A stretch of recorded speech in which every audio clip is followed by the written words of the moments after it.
Yo, what's up, Fidel, Horace, Absol, Koenig, Scotia Frog? Welcome in, everyone. Yo, what up, Esteban?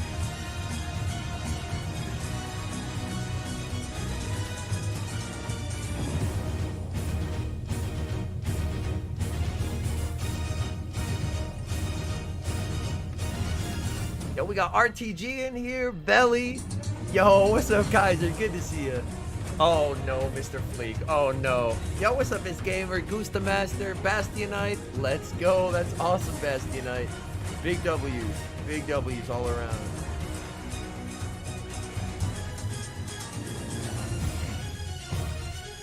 Yo, what's up, Skinny? Okay, we got Diego in here as well. Let's go.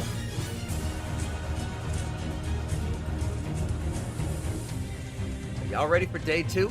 I'm ready for day 2. Yo, what's up, Jer Bear? Did you greatly Feeny after seeing Hop yesterday? Hop is kind of a magician with that Feeny. Yo, we got Phoenix in here. Yo, what's up, boys? Hey, Mark in here for day 2. Let's go. What's up, Cody?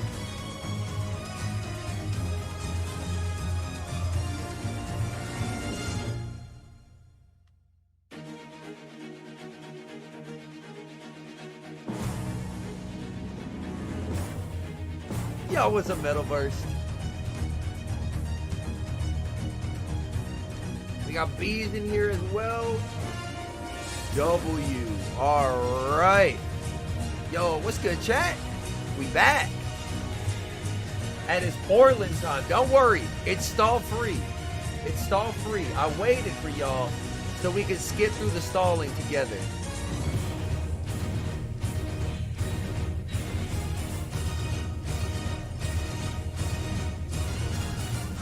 Yo, what's up, Dylan?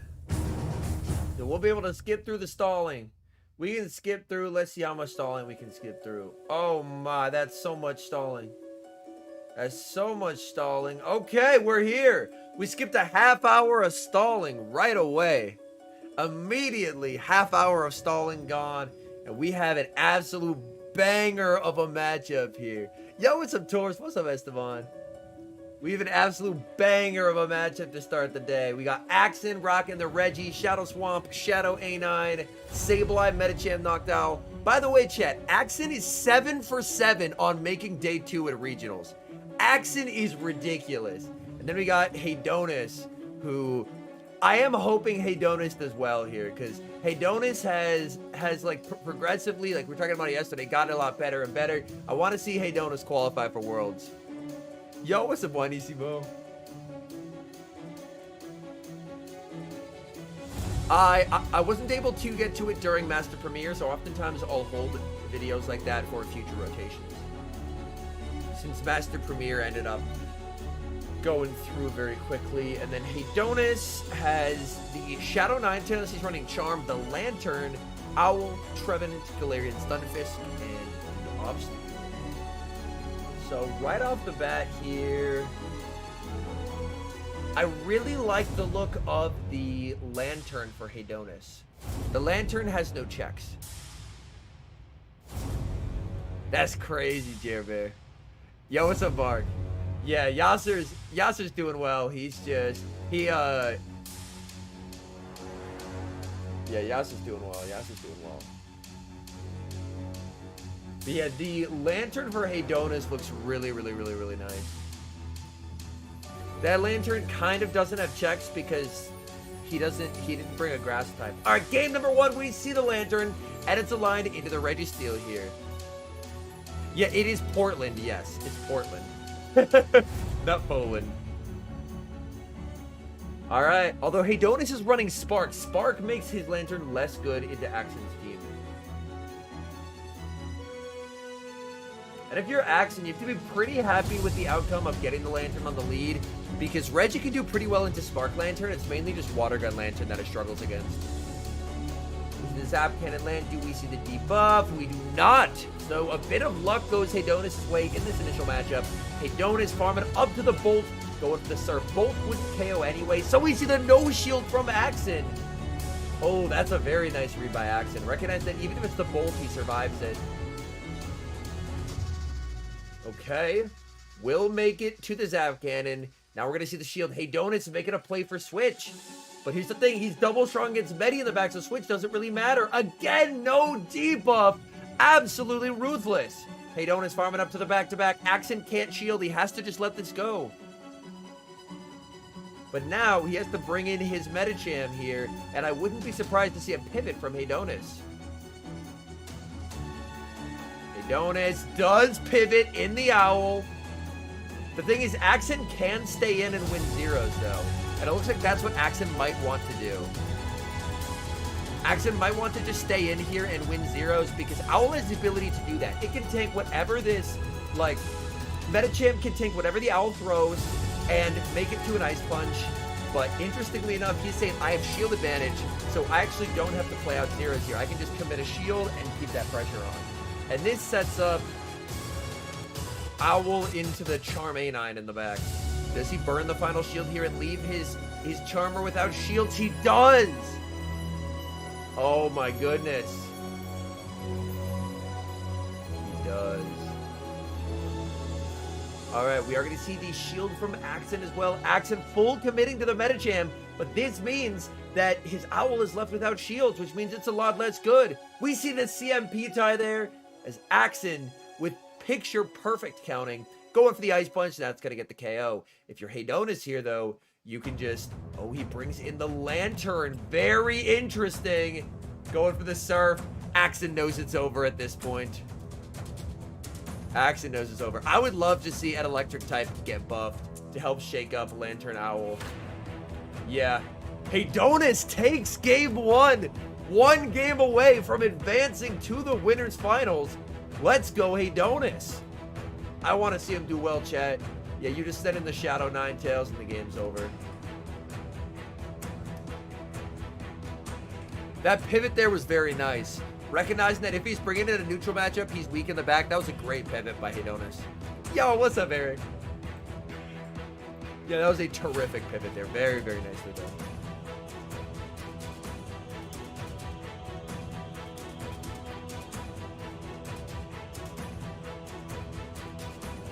Axen usually doesn't get 2-0 though. We haven't seen any invisible glitch on stream, no. It is an awesome matchup, yeah. They're both so good. All right, Chad, here we go. Game number 2, Haydonis versus Axen. We see a great lead for Axen. Haydonis pivots into Lantern, going to be met with the Shadow Swampert. If he can call a Hydro in this matchup, it would be really nice. Can we turn down the music 10%? Absolutely, yes. A Great League is the cheapest league to build for as well. Oh, Axen going straight for the Quake. Axen going straight for the Quake. And Haydonis calls it. And that KOs. Oh my goodness. Yeah, I turned down the music a little bit, chat. I turned down the music a little bit. Thanks for the heads up. But this is uncomfortable because the Owl cannot farm down without a second Hydro Cannon being reached, and that's basically lethal here. So for Haydonis, I don't like the shield personally. I would have preferred to see him just throw the energy because he gets the farm down, but this energy doesn't do anything against the Registeel. I guess he stays in and forces to throw, but down a shield, Goon does not beat Owl. So Axen should have the equalizer here to force a game 3. He pivots into the Goon. And I mean, yeah, Axen can just stay in here. Going for the Zap. Does he call it? Does he call the Zap? He calls the Zap. What a play. Oh my goodness. What a play. Goon gets debuffed. Game's over anyway, but that's a crazy read from Haydonis. Yeah, with the debuff, he has no chance to win this game. But that's such a good read from Haydonis there, anticipating, hey, my only hope is a Zap. It debuffed, so he still loses, but that's still a good read. That's a really good read. Oh my goodness. What a great read. My goodness. And then Axen, yeah, can just farm up 4, and Axen's in control of this game.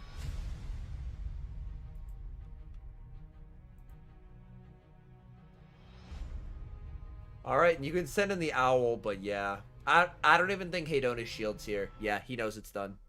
All right, so it's going to go to a game 3, chat. Keep in mind, this is winner semifinal, so even if you lose, you're not out of it. You're not out of it if you lose. Yeah. An electric buff could be interesting.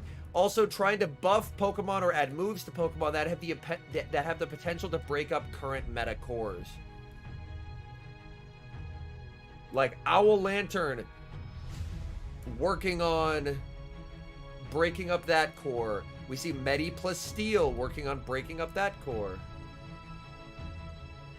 Oh, that's awesome, Mike. Any examples of buffs? Ice Punch Diggersby is a really interesting one. Diggersby would do very well to break up the, like, that could do very interesting things into the Owl plus Lantern core. It could also just give Diggersby a lot more flexibility, because ideally you want to build a meta where Pokemon are flexible and can beat each other with an energy lead, and that's what the meta is missing currently. Is you have Lantern getting obliterated by Trev, which gets obliterated by Owl, which gets obliterated by Lantern. That's not fun to play it. It comes down to RPS. It comes down to RPS, so ideally you want to buff core breakers that can make people run different things, and on top of that, try and give more neutral play to Mon, so that way even in their bad matchups they can fight back. Another one I would love to see is a buff to rollout. Make rollout better. But specifically Fleek Ice Punch could also help versus Altaria.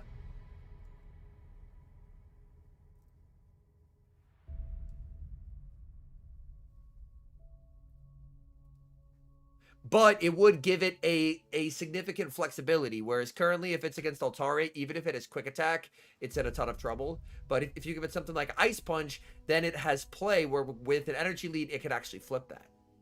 So yes, it wouldn't do a lot of damage, but it offers coverage against, like, ground gives you coverage against steals. Covering steals plus flyers is really good. That's what we see like Galarian Stunfisk be incredibly good with that kind of coverage.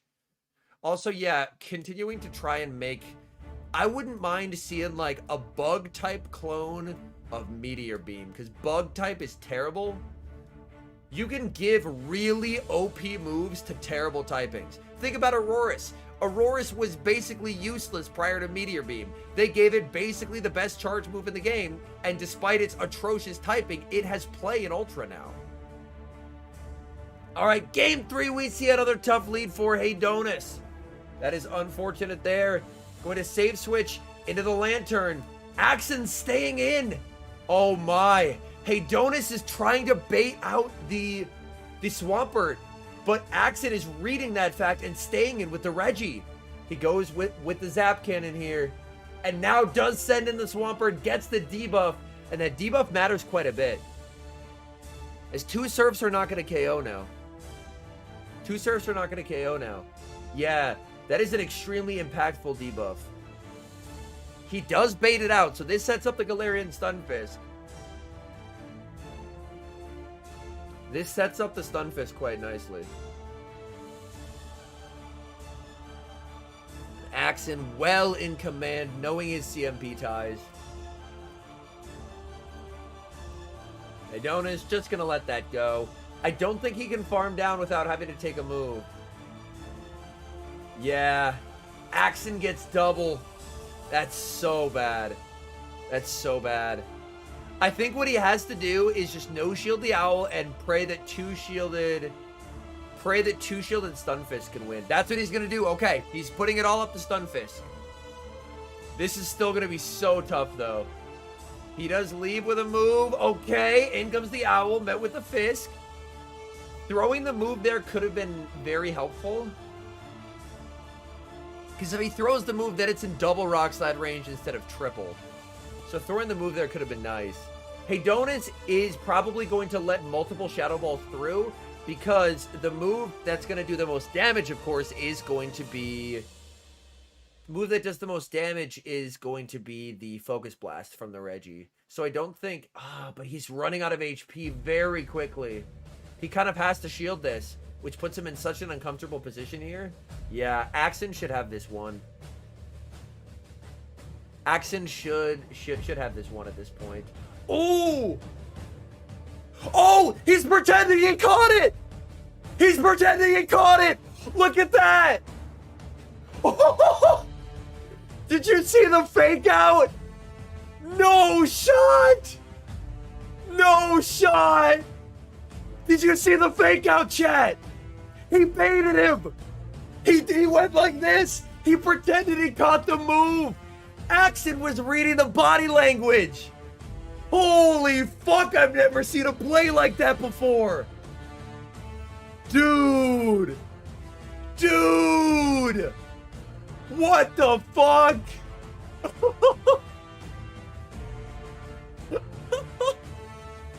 That's the coolest thing ever! Holy fuck! Okay, we are replaying that. We're replaying that. Here we go. Here we go. Watch him up here. UT goes, oh, and leans back, puts his hand over his face. And then Axon is like, oh, wow. But like, you can see Axon fell for it. Axon says, oh, wow. Axon says, oh, wow. He says, oh, wow. Yeah, that's a crazy play by Hedonis. Hedonis unfortunately needed the catch to have a chance and didn't get it, so he just loses, but that play was mental. Holy shit. That's one of the coolest things I've ever seen. That's one of the coolest things I've ever seen. Holy fuck. And then in the other winners finals, we have a Shady Asian going up against Enhoff, which is going to be a really good matchup. A Shady Asian, aka a Shady Equation, which is his new username after the old one got reported. Running the Noctowl, the Shadow, Alolan Ninetales, Trevenant, Metacham, the Lantern, and the Registeel. And he's going to be battling up against Enhoff, who has already qualified for Worlds.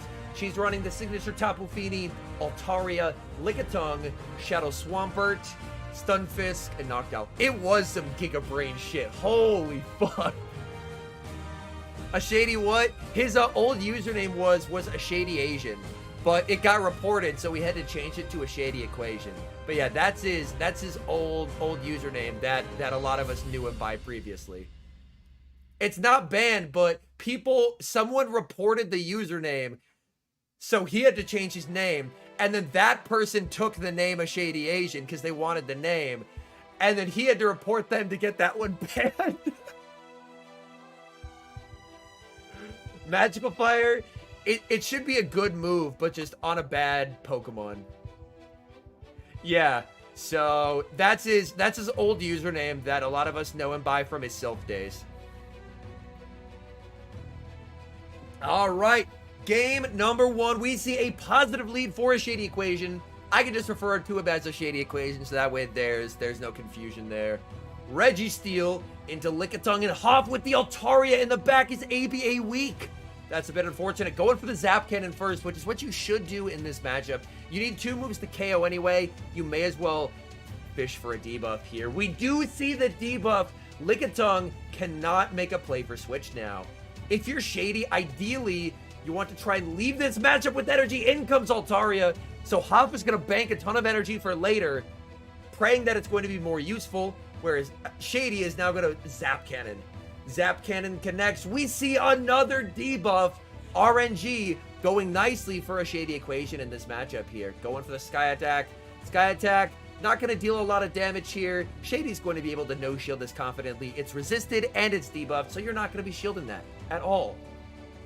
Staying in, going for the Zap Cannon, and just putting so much pressure onto Hoff, where Hoff doesn't really want to shield, but then she just loses her Altaria. So she is going to commit the shield. She's going to let that through, not committing a shield. But now she's in a tough spot where she's to bring in the Stunfisk. But I think Shady has okay, Shady had like 1 lock-on of energy here, so should outpace the Stunfisk to the first. Perfect counting there by Shady. Perfect counting. Okay. Focus Blast. But at this point, he just stays in and he wins. Yep.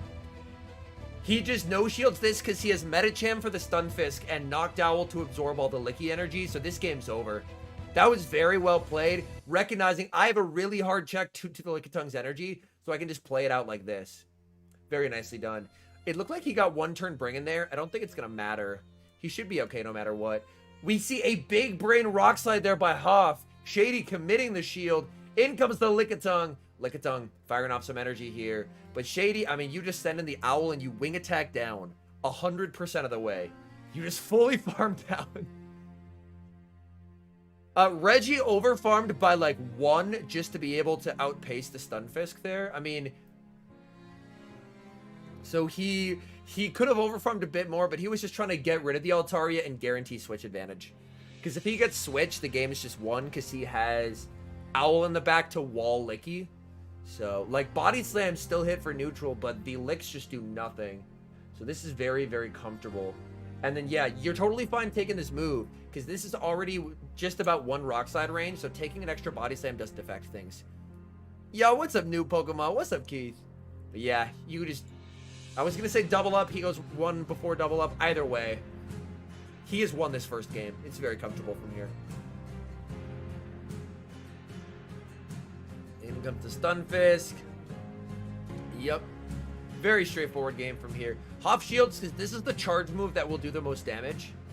Because Stunfisk, of course, is stuck throwing ice punches. In comes the Medi. Does she bait him again? She baits him again! He shields. Oh no! He shielded 2 resisted Rock Slides in this game. And you can see the shake of the head there. He still has her here because he has double Ice Punch, so he just wins. But she did what she could in that game. But being ABA weak to Reggie was almost unrecoverable.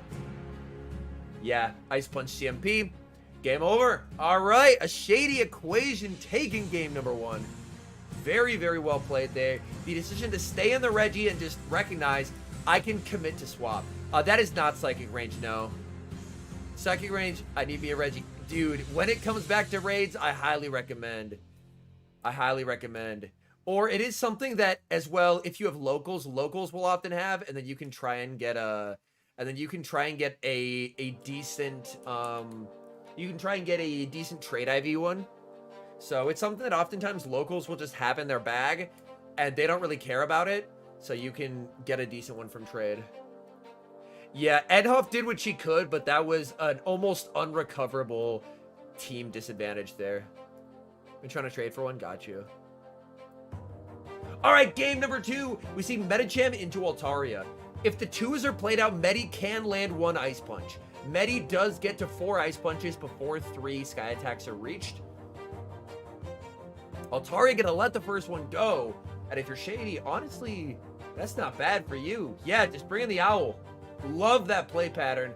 That's gonna bait out the Stunfisk, but here's the thing. There's a second ground type in the back. There's a second ground type in the back, lurking, waiting for that Registeel. So unless Shady makes a hard play for switch here, this is gonna be very uncomfortable.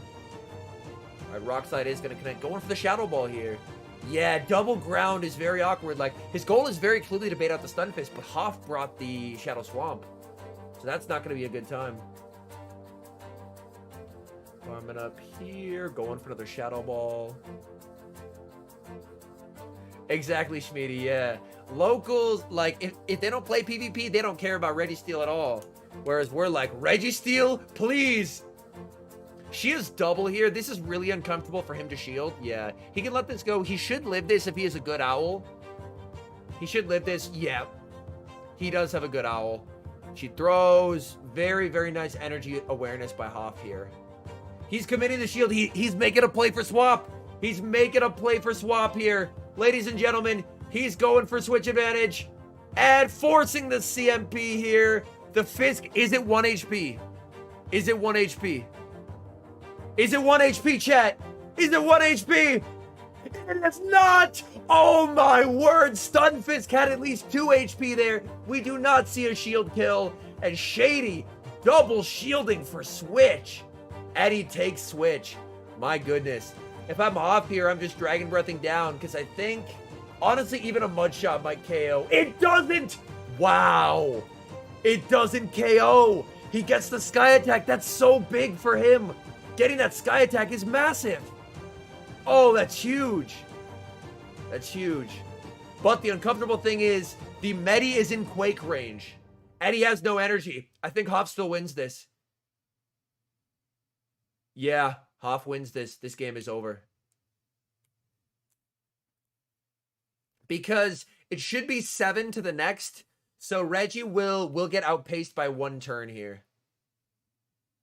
Yeah, and that's why she didn't have to overfarm, because it's 7 to the next. So he loses, as you see there, by 1 singular turn. And that's Hoff understanding what was in the back and knowing she didn't have to overfarm. Beautiful gameplay there by Hoff. Very, very well played. Very, very well played. Great job by Hoff. Great job by Hoff. Very, very nicely done.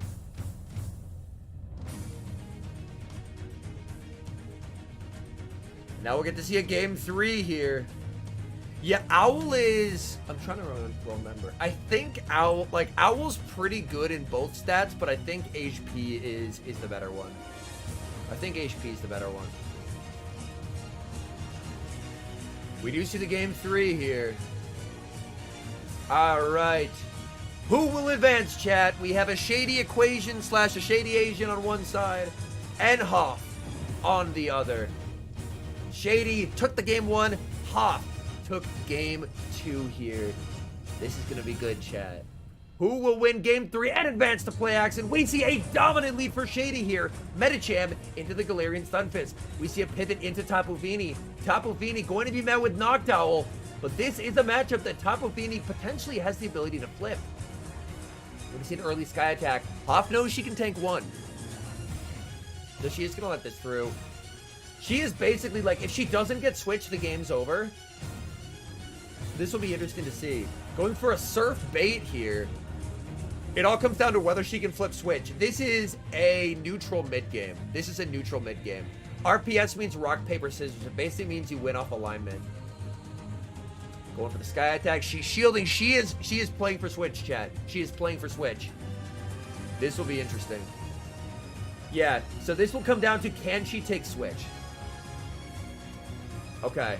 Going for the Surf here. Does Shady call this as a Surf and not a Moonblast? Shady shields! I think Hoff can win 2s here now. This will be interesting. She's double shielding! Chat.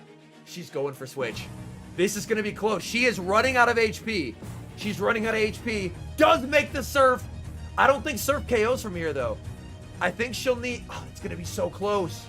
It's going to be so close. Surf onto the Owl. Doesn't KO. Gets the water gun down, and Hoff takes switch. Hoff takes switch. In comes the Medicham. But Medicham has... Wait. Medicham has 3 counters.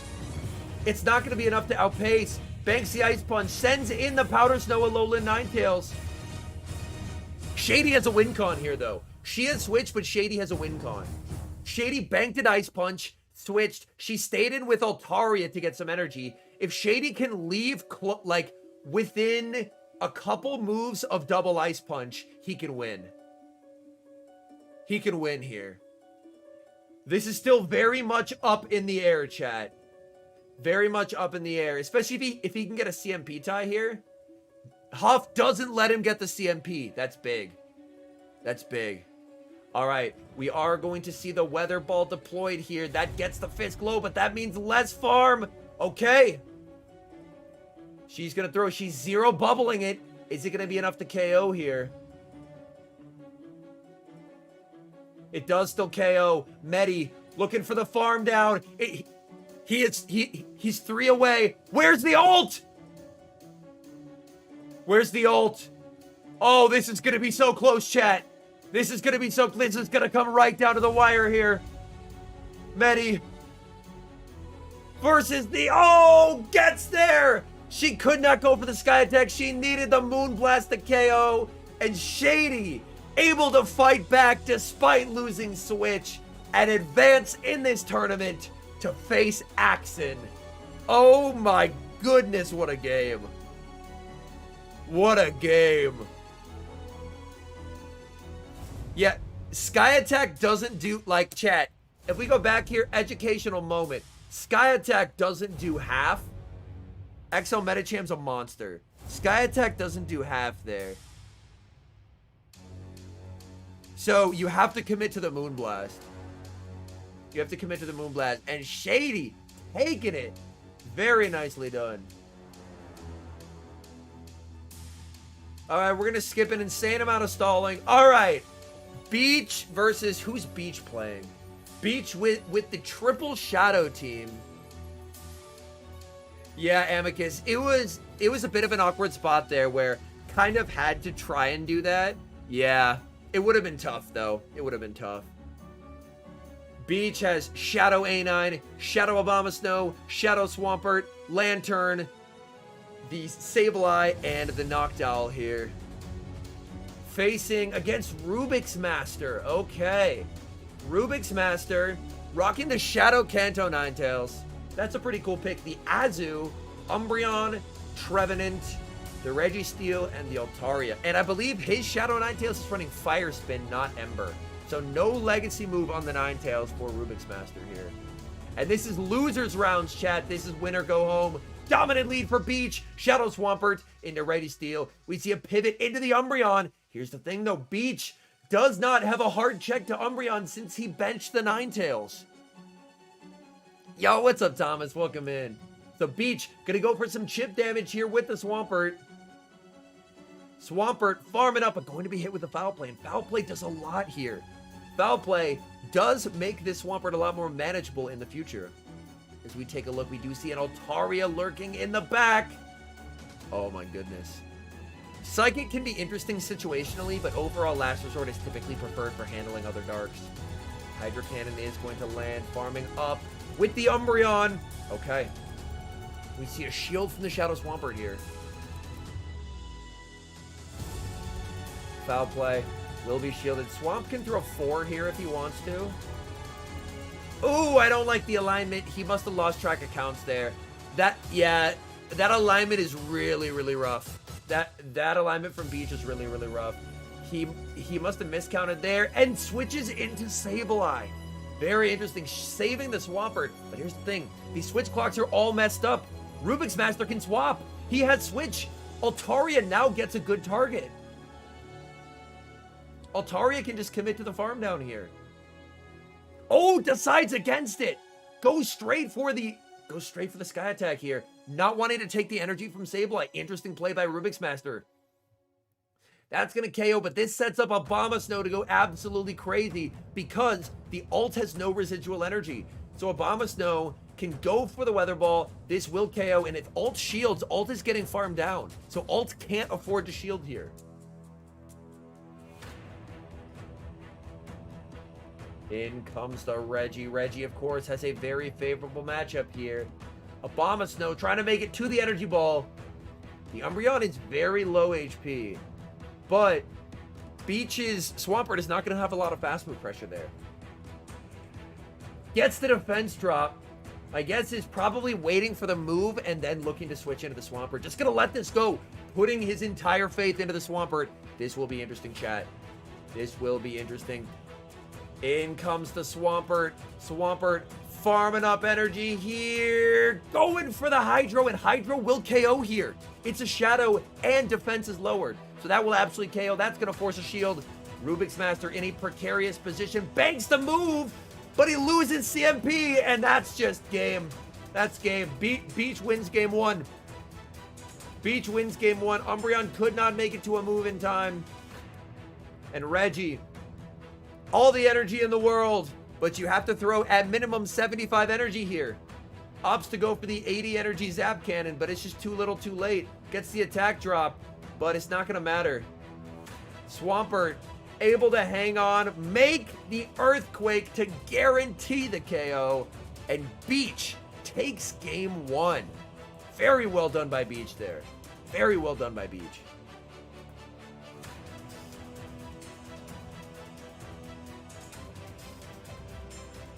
You can see the smile there. That Umbreon save switch was quite scary.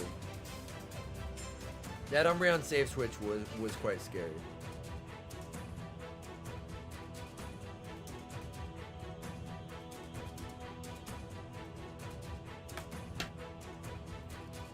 Shadow Jump Fluff does not have Razor Leaf, I don't believe, no.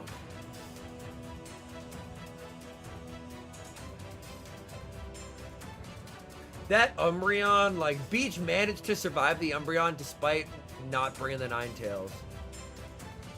Oh, goodness, Pellies. 2-hour car drive, dang. Alright, game number 2, we see Shadow Swampert into the Azumarill, and this Swampert not running Sludge Wave. Okay. Azu going straight for the Ice Beam. Ice Beam is survivable by the Swampert, so we'll actually see a no-shield here. We will actually see a no-shield. Do you wait 2 turns, then catch on Umbreon? No wait. Just going straight for the Quake. This is a big decision point in the matchup here. We see the no-shield from Rubik's Master as Earthquake connects, and we see a pivot into Sableye. Sableye met with the Umbreon, and that is really unfortunate for Beach here. That is really unfortunate for Beach, as he can make it to a return, but this sets up the Ninetales, which was brought to handle the Umbreon. Now it's going to have to deal with a Registeel in the endgame. That's quite unfortunate there. Hello, hello, welcome in, welcome in. All right, going for the foul play onto the Sableye. We see the immediate no-shield from Beach. Beach knows he can't tank 2 foul plays here, so he will be able to tank 2, so he's not going to be shielding. Going for foul play number 2. Again, we see the no-shield from Beach. Beach is just going to be full committing to the return. Return won't KO unless it's a bad Umbreon. Farming up. Will have to throw on slightly scuffed timing, but does. That would be nice, Mystic Lugia. We see the no-shield from Rubik's Master. Rubik's Master should live this if he's a good Umbreon. Yep. Return, not going to KO. Looking for the Snarl down. Umbreon gets it and leaves with energy. In comes the Ninetales. And gets denied on the bring-in. That's unfortunate. That's very unfortunate. Where does he last resort connect onto the Ninetales? Ninetales gets the farm down. The Ninetales going to have to tangle with that Reggie in the back. In comes the Registeel. Pivot into the Swampert. Now with the Azu. But now, if you're the Swampert, you can just go straight Hydro Cannon. And Rubik's Master kind of needs to preserve the Azu, because this is his best fast move pressure into the Swampert here. So he kind of has to preserve the Azu, just because the bubble damage is so important. Throws on alignment there, giving a free mud shot. That's a bit unfortunate there. We are going to see the zero bubble from Rubik's, as even a zero bubble would be lethal. Continuing to farm up, needing all available bubble damage, getting that Swampert incredibly low. And I think you can just no-shield here. You've done enough damage where I believe the lock-ons will KO before it makes another move. In comes the Reggie here. This is going to be close. Dies with the move. And Registeel will even the score here. Oh, what a play. What a play. Great situational awareness there by Rubik's Master. Understanding in that moment, he doesn't want to throw a move from Registeel to KO the Swampert. His best bet is shielding the Azu, getting that bubble damage to put it into lock-on downrange. That was great situational awareness there by Rubik's Master. Understanding the situation, what needed to be done. He shielding Hydro Cannons on a water type, never a fun time, but that was the win con there. No, it's absolutely the win con. So very, very nicely done. Yo, what's up in Galagon? Aurasphere of a Togekiss. Aurasphere hits a bit harder, so I do like Aurasphere. Flamethrower is obviously better for something like a Metagross, but Aurasphere, in situations where both are neutral or both are super effective, Aurasphere does it harder. But that Umbreon is just giving Beach fits, and he brought the A9 to try and counter it, but it didn't get alignment and he lost. So does he bench the A9 and just say, I'm going to try and out-neutral matchup the king of neutral matchups, which is Umbreon? It's going to be interesting to see. It's going to be interesting to see. Also, Rubik's Master did not bring the Altaria there. Thought the Altaria game 1 got put in a tough spot against an Abomasnow. This will be interesting to see. Does the Umbreon make a return appearance in game number 3? I have to imagine it does. Umbreon typically wins that, is my recollection. Umbreon is a neutral matchup king. Game number 3, Lantern into Azu, incredibly tough lead. We see a pivot into Reggie, met with the Shadow Swampert. Everything going wrong for Rubik's Master here. Rubik's Master does get to a blast first, though. So Rubik's Master, at minimum, grabs a shield. Grabbing a shield here is nice. That's basically all you want as Rubik's Master. As the Shadow Swampert, I'm a big believer in playing how Beach plays it. You don't EQ here. You go triple Hydro. Yep, Rubik's shields. That surprises me. That surprises me a lot. Now he's going Quake. Okay. He was behind on energy enough. He was slow on the swap enough that he had to... Okay, Rubik's Master double shielding here. Now going for the Zap Cannon. Yo, what's up, RZM? Grabs the shield from the Shadow Swampert. Maybe he's trying to stall and get a catch? His clock's going to be up soon. Gets the debuff. His clock is almost up, chat. Can he get the catch? He's looking for it. A half second off. A half second off. Rubik's Master does not get the catch. Earthquake connects. And down goes the Registeel. And you just have to bring in the Altaria here. If you're Beach, do you consider a pivot? I think you have to pivot here, do you not? You can't let this Altaria get this farm. You can't. Because Sableye has nowhere to run. Like, Sableye just gets absolutely shredded by a Moonblast. I don't agree. Like, oh, man. I think you have to send in the Lantern here. But the Lantern's on Water Gun. This is so uncomfortable. This is so uncomfortable. Because the Lantern's on Water Gun, chat. And Water Gun Lantern gets destroyed by Altaria. He just isn't prepared for the Altaria. He benched his Ice types, and now Altaria is going to feast. In comes the Sableye. Goes for the Moonblast. This doesn't quite KO. But it basically just nukes it. Moonblast connects. In comes the Water Gun Lantern. I think losing the ability for Swampert to nuke stuff shields down is really costly here. Because now he can land the Moonblast onto this, and that's basically play rough range. So even though they make a bolt, Azu tanks a bolt here. Yeah, Rubik's just wins. Rubik's just straight up wins. Rubik's didn't get the catch. His switch clock was a half second for being up. But getting the farm on Altaria is what he needed because Beach benched the Ice types. That's just done. So Rubik's Master able to survive. Very nicely played. Yeah, loses lead, loses swap, wins game. As he tries for the return, he doesn't get there. And Rubik's Master eliminates Beach. And Rubik's Master will advance in this tournament.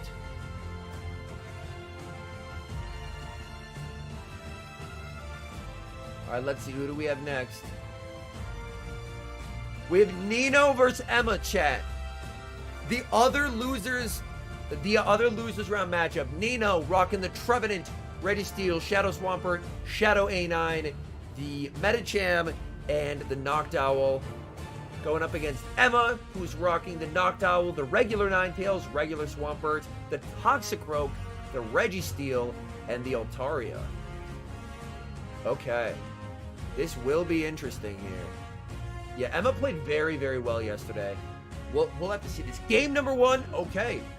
Leading Swampert into Medicham. Let's take a peek in the back. Oh boy, double flyers in the back, and Nino has the Ninetales. This is unfortunate. CMP tie, Earthquake to Ice Punch. Yo, that's awesome, Ken. Ken OP.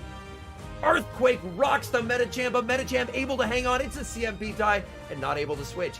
This is only an Ice Punch. Does this grab a shield? It does. Okay. In comes the Owl. This is trying to bait out the Ninetales. She's trying to bait out the Ninetales here. Going for the Ice Punch, getting chip. Oh, interesting. Not bringing in the Ninetales right away. Bringing in the Swampert. What a play by Nino. Oh my goodness, Nino reading her. Oh my goodness, reading her game plan perfectly. Recognizing it's the second flyer in the back, chipping with the Ice Punch to put it into Hydro range, and Nino is now in control to win this match. What a play by Nino. That is such a good read. That is such a good read by Nino there. Hydro KOs. Yes, they know each other's teams of 6, but they don't know which 3 they bring. In comes the Altaria. Emma just looking to get energy here, but that energy is not going to go a lot of places because there's the Alolan Ninetales waiting for it.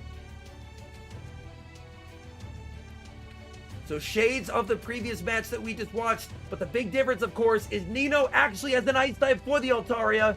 In comes the Swampert. Swampert farming up, but he is going to be met with the Weather Ball. Swampert only 1 shield remaining here.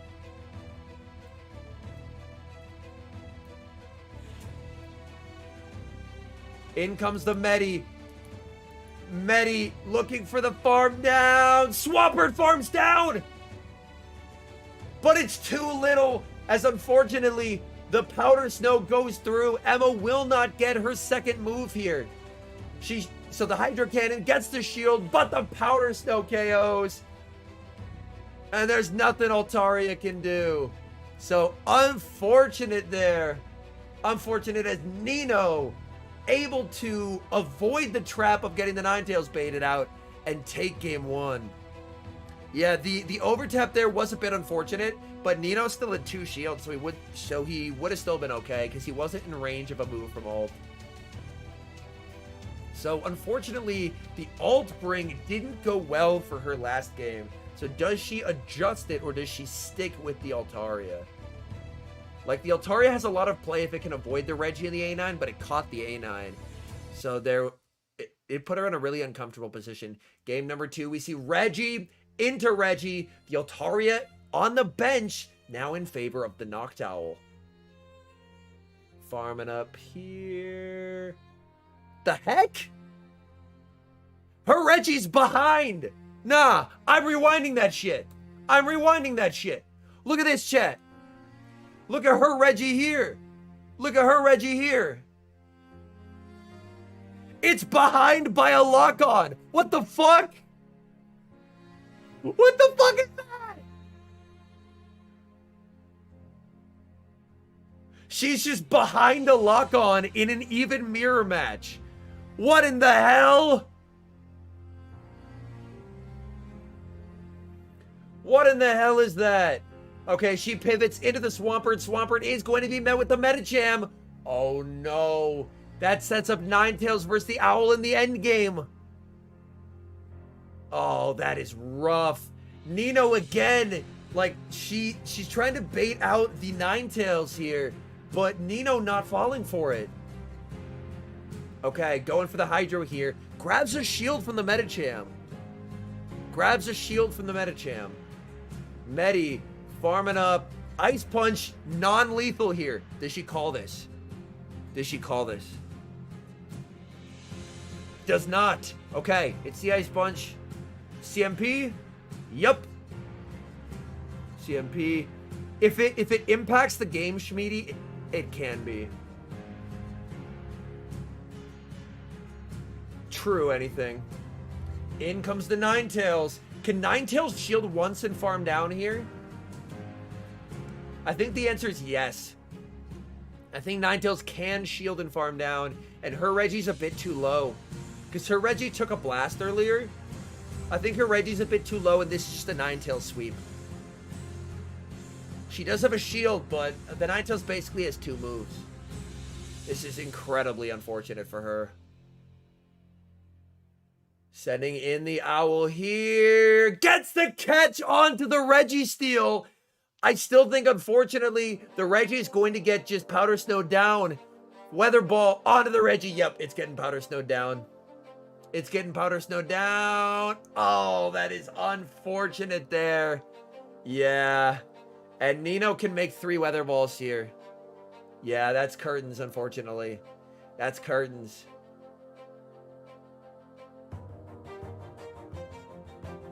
Yeah, that's so rough. That is so rough. Oh, you hate to see it. The Ninetales just proven to be too difficult. As, yep, Weather Ball reached. That's going to KO. And Nino able to advance with a 2-0 victory and unfortunately eliminate Emma from the Portland Regional Championships. right, let's see. Who do we have next here? We have Hoff versus Rubik's Master. Okay. So Hoff, we know the team. Rocking the Tapu Fini. Rubik's Master, we know the team. Rocking the Azu and the Shadow Kanto Ninetales. So the battle of water and fairy types, Azu versus Tapu Fini. Who will emerge victorious? And we got Davis with the 5-bomb. Much appreciated, my friend. Day 5 of asking Henry to do the hottest Pokemon theme team. Lopunny, Zarina, and Jinx. LMAO. Bruh. Oh my goodness.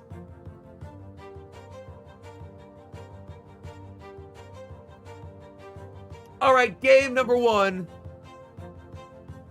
I don't believe so, Erickson. No. I don't believe so. Because she ended up pivoting. Alright, we see Noctowl into Altaria. Alt does quite well here. Alt does quite well here.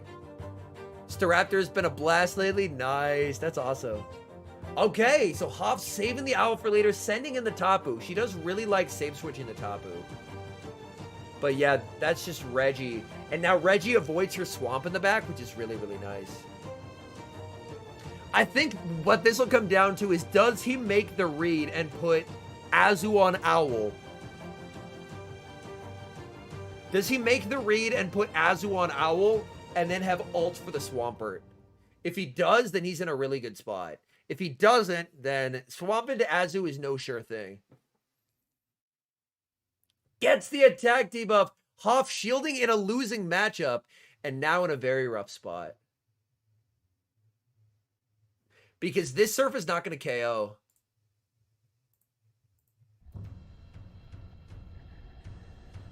And now Rubik's Master letting himself get low. Oh no, Kellen. Oh no. Those auto updates can be brutal. In comes the Owl. And he minimized the farm. Does he send in the Azu here? Does he send in the Azu? That would be big. Sends in ult. Okay. Hoff still has a chance. He sent in ult, which means Hoff still has a chance. This is going to be close. Okay. Sky Attack connects. Does he put it all onto the Azu? Or does he shield? He does. He lets the ult go. And that means the swamp is a lot more free in the back. Goes for Sky Attack. This doesn't KO. This doesn't KO. Can you Mud Shot down with Swampert here? Is that the play? You go for the Mud Shot down? Not going to get the Mud Shot down. In comes the Azu. And Azu going to be firing off the Sky Attack. And to be fair, anything at all, I'm not saying it is like a bad play. I'm saying it would be an incredible read if he brought in the Azu into the Owl and saved the ult for Swampert. Alright, we are going to see the Play Rough deployed onto the Shadow Swampert and gets no shielded. Going for the Play Rough there is big. Play Rough does a lot more damage than Ice Beam. So not baiting there, full sending the Play Rough is a good call. Yeah, this should basically be Rubik's game to lose at this point because he landed a Play Rough. Had he gone Ice Beam and Hoff called it, that puts Hoff back in the game. But now the Bubble Down is a very real possibility because he didn't bait. Hydro reached. Hydro here. I'm pretty sure her Owl doesn't have a lot of energy. And her Owl's like 0 HP. So yeah, just Bubble Down. And then I think the Owl gets bubbled down too. Owl trying to make it to a move. It cannot. And Rubik's Master takes game 1. Also, why didn't TTS play? Come on, TTS.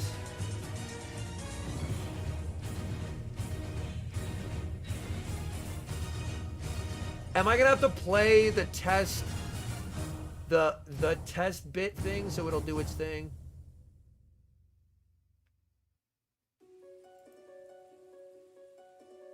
Alright, I'll play a random test donation.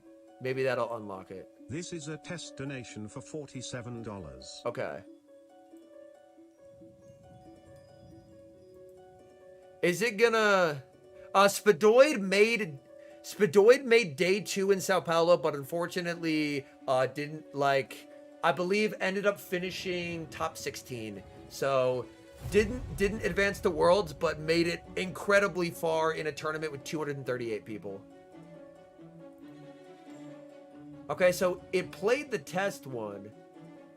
So hopefully it'll figure itself out at some point. TTS, why are you the way that you are? TTS is text-to-speech. Yeah, it's a text-to-speech. So this is loser's bracket. Yep. So basically for donations or memberships, it reads out the message in TTS Brian's voice.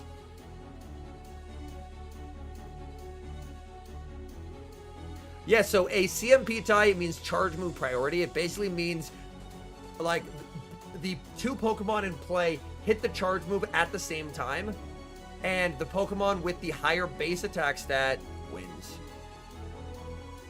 Tell me any Pokemon of your choice that I will best buddy and name after you. Ooh. I'm a big fan of Shuckle. I like Shuckle a lot. Alright, we see Galarian Stunfisk into Umbreon, the battle of neutral tanks. Taking a peek in the back, that Registeel looks incredibly scary for Rubik's Master. And Registeel looks really scary for Rubik's Master. Alright, Foul Play is going to connect. Perfect timing from Hoff. Hoff is going to need to find a way to bait out that Reggie. Because that Reggie is devastating in back. Shiny Shuckle or regular? Let's go regular. Going for their Foul Play here. Fisk does tank 3 Foul Plays here, so Fisk can win zeros, is my recollection. Bait out Reggie with what? You could send out the Tapu Fini again. Alright, Quake connects. She does tank this Foul Play. It's not comfortable, but does tank it, so she is going to let that through. But this is so... because her Fisk is so low now. Okay, threw on alignment there, but I think Rubik's Master does no shields. Yeah. If he bubbles down with Azu, this is so uncomfortable. This is so uncomfortable. This is so uncomfortable.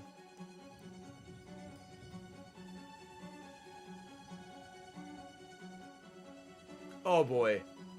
This Azu is so rough, and so is the Reggie. I think this is just game for Rubik's here. Like, there's not even a catch that can be made. Like, Zap hits everything. Going for the Play Rough. One Play Rough doesn't KO, but this is so awkward. No, you do not stall more of the clock by waiting till the last second to shield. Alright, farming up. Going for the Surf Bait here. Rubik's Master. Moonblast doesn't KO here. Rubik's Master calls the bait! Oh, that is insult to injury there. Oh, that is brutal. We see a catch of the Play Rough out of the Noctowl, but Noctowl is now going to be in Zap Cannon range once the Play Rough connects, and in comes the Registeel, and you can see on her face the disappointment. Oh, that is brutal. Absolutely brutal there. The Registeel in the back proving to be a bit too much to handle. Shadow Ball connects onto the Registeel. Registeel farming up for Rubik's Master, going for the Zap Cannon. Zap Cannon will be lethal. Where do you use your shields? Everything is super effective damage. We see the shield deployed. Zap Cannon gets the debuff as well. Just everything that can go wrong is going wrong. A very unfortunate way for this game to end. The good news is, she is already qualified for Worlds. But still, a very unfortunate way where... Watch this debuff again, chat. Watch this debuff again. It didn't debuff again. Okay. In comes the Feeny. But yeah, I mean, Reggie has 2 shields. Yeah. Shielding. Making the blast. It's resisted, but it should just about do enough because Tapu isn't the bulkiest. Undercharge Focus Blast still KOs. In comes the Azu. And this is not Shadow Ball range. This game's done. Yeah.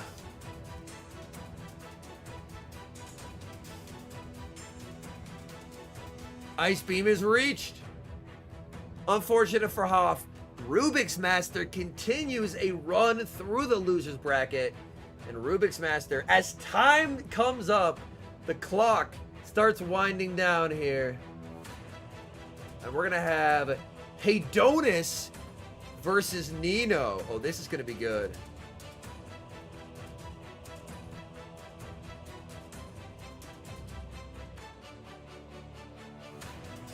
This is going to be very good.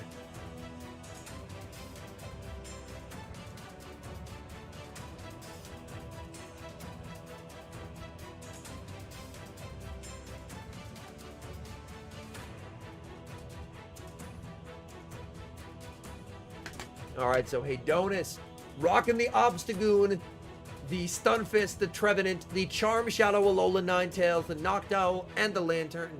And Nino, we've seen Nino today. Shadow A9, Shadow Swamp, his is on Powder Snow, Reggie, Trev, Noctowl, Metacham. Yasser unfortunately didn't join us today, but we're still having a good time, hanging out, vibing. Absolutely vibing.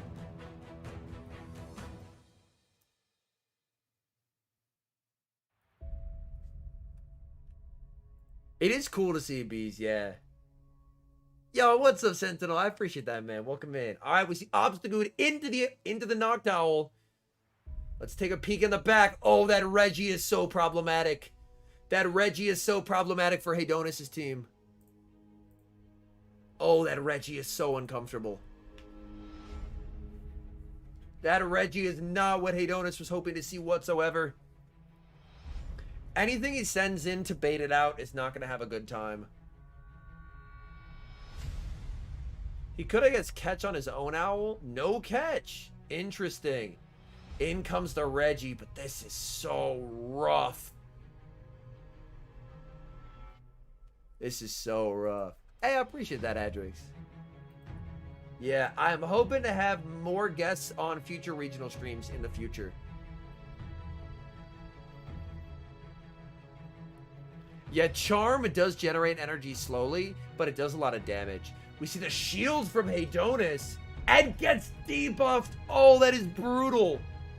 Absolutely brutal here. As Nino can no-shield this and force a second shield. That's what he's going to do. He's like, well, it's debuffed. I don't care. Makes another one. Is Haydonis double shielding here? He's not. Interesting. He was just trying to get it low. But I think the Shadow Swamp... Oh, and that not KOing there is rough. He's looking to pivot and can't. Reggie with the farm down. In comes the Obstagoon. Can Obstagoon get the farm down here? Obstagoon may have been able to farm down. Nino's just going to let that go. Yo, what's up, Drew? Yeah, the debuff chance is 66%, yes. Obstagoon gets the boost! In comes the Owl. Is this where you use the final shield, or do you put it all on the Charmer? He's shielding the boosted Goon! But unfortunately, this Shadow Swampert is about to sweep everything. Shadow Swampert with 2 shields. One of the best possible closers in the Great League, committing the shield on the Night Slash. Can Haydonis catch a Hydro? He does! That's a good catch. That's a good catch by Haydonis. But this is an incredibly tough spot to be in. Firing off the Hydro Cannon. That's going to connect. That does so much damage. Swampert farming up, needing to get rid of the Charmer, and is going to be able to do just that. So down goes the Ninetales. All that's left in the back is the Obstagoon, and Obstagoon just does not have enough fast move pressure here. Obstagoon needing the counter down to win. He's going for it. He does not get it as the Swampert hangs on with a sliver of HP. Hydro Cannon takes down the Obstagoon, and Nino takes game 1. Very well played there by Nino, trusting in the 2-shielded Shadow Swampert, and boy did it deliver in an incredibly impactful way. So Nino now 1 win away from advancing in this tournament. Haydonis needing a win to stay alive. Yo, what's up, Mr. Tamagotchi? Game number 2, we see a tough lead for Haydonis. Registeel into the, oh no, into the Noctowl, and Haydonis keeps running teams that are weak to Registeel, and Registeel is going on an absolute rampage here. Going for the Shadow Ball right off the bat. We see the no shield from Nino. If he can get rid of the Reggie, the Charm Tails in the back is really, really good, but he has to get rid of the Reggie in order to let that happen. He shields the Zap Cannon. Do we see the debuff? We do! Nino getting all the debuffs here. This is absolutely brutal.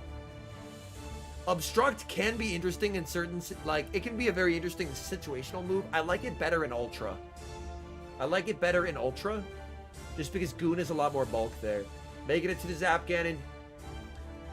Do we see the double shield for Switch? Or does he just let this go? He just lets it go. He keeps running teams weak to the Reggie, and the Reggie is going absolutely wild. Gets a double debuff. Can he make it to the Shadow Ball? He does. But this is double debuff. Does this even KO? It still gets a shield from Nino. Nino commits the shield. And I think this means Nino can get a shield from the Goon. Save switches on up the Goon. Nino with tunnel vision could have saved the move and brought in the Medicham.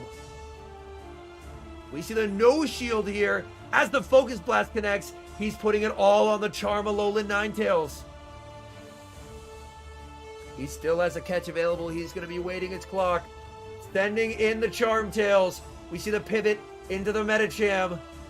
Medicham getting absolutely torn by, getting absolutely torn up by these charms. Going for the Ice Punch here. Going to grab a shield. Trying to make it to another Ice Punch. Potentially putting it into Weather Ball range for the Ninetales if he can make it to another move. Trying to get there. Charmalolan Ninetales will not let that happen. But the thing is, the Charmer is just too low. The Charmer is just too low. He builds up to the Gleam, baiting with the Weather Ball here. Nino commits the shield. And this is just looking like curtains. Haydonis' clock, it's up. Goes for the catch and does not get it. And Nino will survive and advance in the tournament there. Haydonis with some really unfortunate comps. And then Registeel proving to be too much to overcome. So Nino staying alive in the tournament, and Haydonis, unfortunately, so close, but still not able to qualify for Worlds in Japan. Next up, what do we have, chat? We have the homie Rubik's back with the Shadow Canine team, going up against Nino.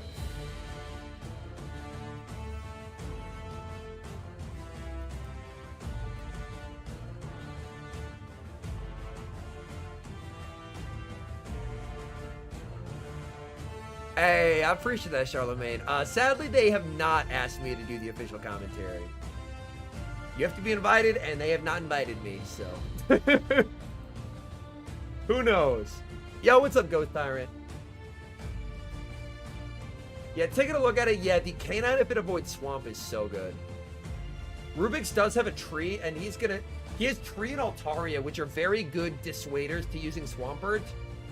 And again, that Umbreon has a lot of neutral play as well. I think team advantage here I'd give to Rubik's Master. Game 1 dominant lead here. We see a pivot into the A9 met with the K9. Oh no! Everything going wrong for Nino as Rubik's is about to show why Gen 1 beats Alola. Going to fire off the Weather Ball. We see a shield from the A9, but A9 cannot flip this. Going for the Gleam. This does not KO. He can no-shield this if he wants to. He is committing the shield. Very interesting. Looking to preserve HP on the K9 here. K9 looking for the farm down and gets it. And now he can potentially overheat the Shadow Swampert. In comes the Shadow Swampert. Farming up on perfect timing. And this overheat is going to absolutely rock the Shadow Swampert. Yo, what's up, Bochen? What's up, Kaiser? Overheat connects, and that move does not look resistant to me. Makes it to a weather ball, and just everything going wrong for Nino here. He's just shaking his head as Kanto Ninetales takes down a Shadow Swampert. In the back is Noctowl. He can just send in the Azumarill, and game one will go to Rubik's Master. Very well played there by Rubik's Master, understanding that if he shielded, he could farm down. Incredibly good gameplay there by Rubik's Master. Nino trying to go for the overfarm, gets hit with a weather ball. He didn't want to shield the debuffed weather ball, loses the energy on the Swampert, and Owl cannot 1v3 in the back. Sky attack onto the Azu. Azu able to shake that damage off. Azu continuing to farm. Nino going for 4 wing attacks on the move, throwing on perfect timing. Again, doing what he can, but this is just too awkward of a spot. Azu plays very well into Owl in all even shield situations, and he reset the debuff on the K9. As the Ice Beam connects, Owl again, you can throw 4 here in the move. Ooh, throws 5. So he's just hoping for the no shield there, going for all available extra energy, because the move snuck, but since it KOs, it technically doesn't. But I mean, K9 just wins this game. He can't double up. And Rubik's Master doesn't even use the Trevenant, just 2v3s to take game 1. Rubik's Master been playing this very well. He's been playing this very well. Yo, absolutely Derek. That was nothing short of a dominant Kanto Ninetales performance there as he takes game 1, looking to win 1 more and move to the losers finals, which, by the way, chat, would punch him a ticket to Japan, because Axen, who's in winners finals, Axen has already qualified, which means the winner of this matchup goes to Worlds. So there's a lot on the line here. There's a lot on the line as this best of 3 determines who gets the second Worlds invite, because if someone in top 2 already has one, then it cascades, and Axen already has one.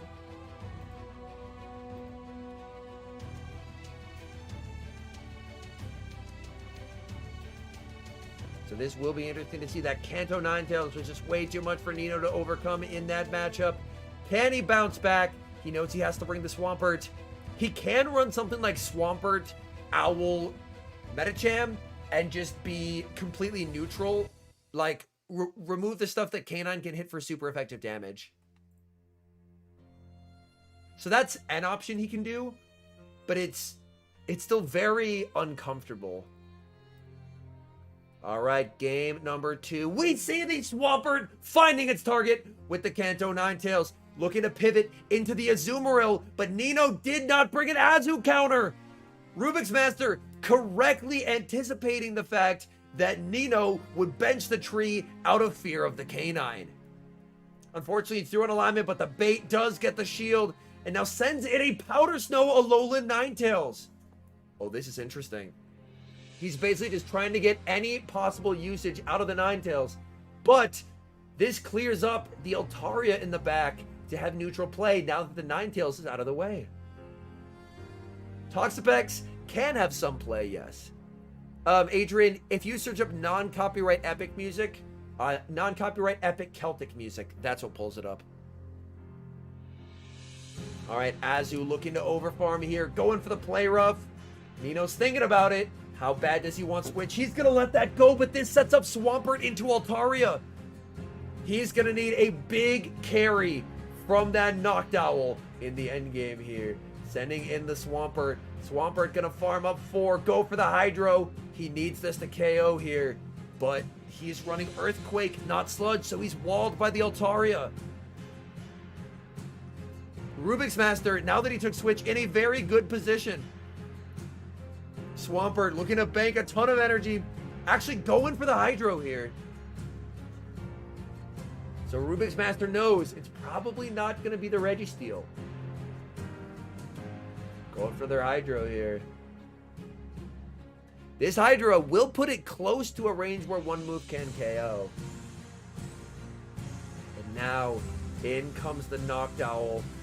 There's a lot of energy already available to the Altaria. It's going to start using it here. Going for the Sky Attack. We see an early shield from the Noctowl, trying to keep it healthy, but now in comes the Kanto Ninetales. And Kanto Ninetales does not get KO'd by a Sky Attack. Owl farming up, going for the Shadow Ball. Shadow Ball does deal slightly more damage, and we see a no shield from Rubik's Master. This will be interesting here. Switch Clock's misaligned, but are they misaligned enough? He's baiting. He's baiting. It all comes down to this. Nino is shaking his head. He's thinking about it. He calls the bait. What a play. We see K9 going for another Weather Ball here. This will be grabbing the final shield from the Noctowl. When will Nino's clock come up? Can he get a potential Mud Shot farm down? His clock is still 10 seconds up. He's not going to be able to switch, but he can get the farm down. Nino gets the farm down. The question is, can Owl survive the Dragon Breaths? I think the answer is going to be yes. We see the shield from the Altaria. This will be extremely close. Sky Attack gets the shield. Noctowl farming up, making it to the Sky Attack. Switches into the Swampert. Cannot make the move. Can a Sky Attack KO here? It's a CMP tie. It all comes down to this. Can Altaria survive? This will be very close. Sky Attack into the Altaria. Gets the KO, and Nino survives.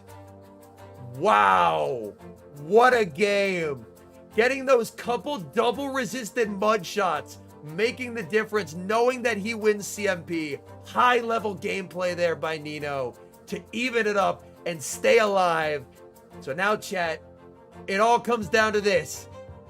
One game to decide who goes to Japan and who falls agonizingly short. This will be interesting, chat. One game remaining. They've both made it this far. Rubik's Master almost was able to salvage a K9 into Swampert lead. So for Nino, ideally he really needs that good alignment versus the K9 to have a chance. Hey, sounds good, Drew. That game was incredible. That game was absolutely unreal. Shadow level 50 Drifblim is definitely spicy. It's definitely spicy. I'll give you that. All right, chat. Let's fast forward. Let's hop into this. Honestly, yeah, I think leading K9 is just so safe for Rubik's. It's so safe.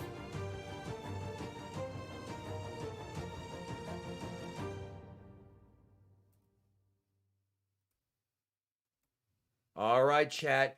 Game number 3. We see Azu. Oh, man. Azu into the Powder Snow Alolan Ninetales. The thing is, though, Swampert sweeps Rubik's backline. Rubik's has to bait out the Swampert here to have a chance. Sends in the Reggie and baits out the Swampert.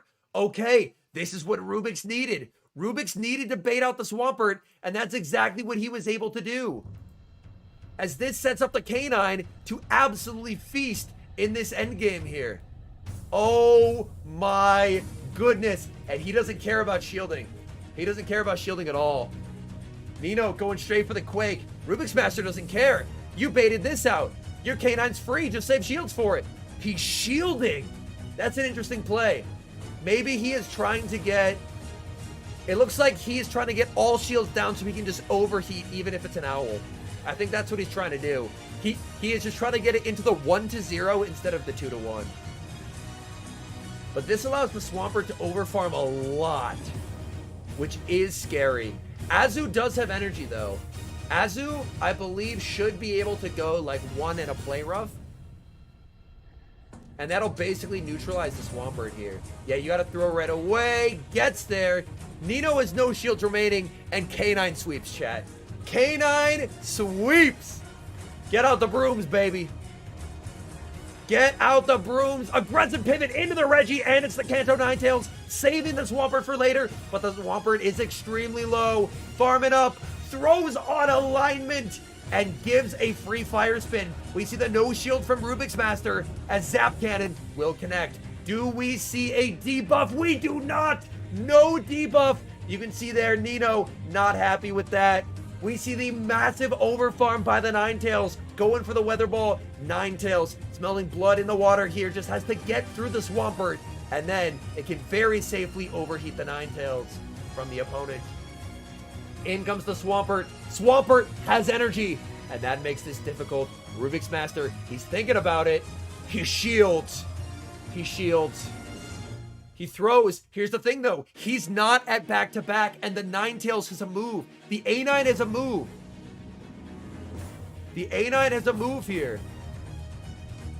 A9 does not throw the move. Oh, no. Had the move.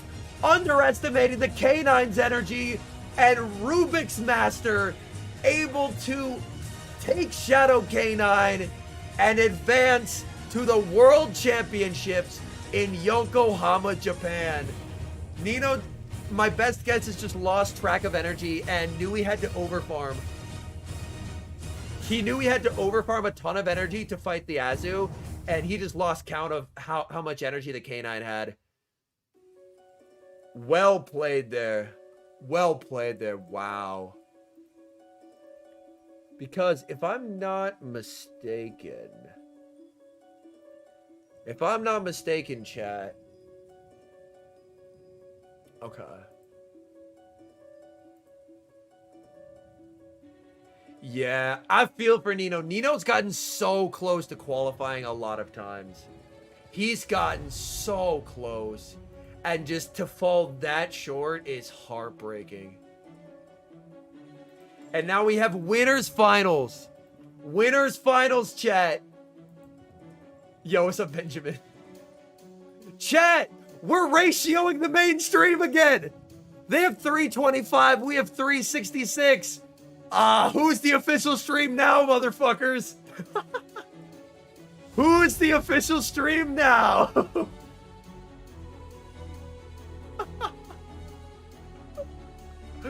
Oh, let's go. Now we have winners finals.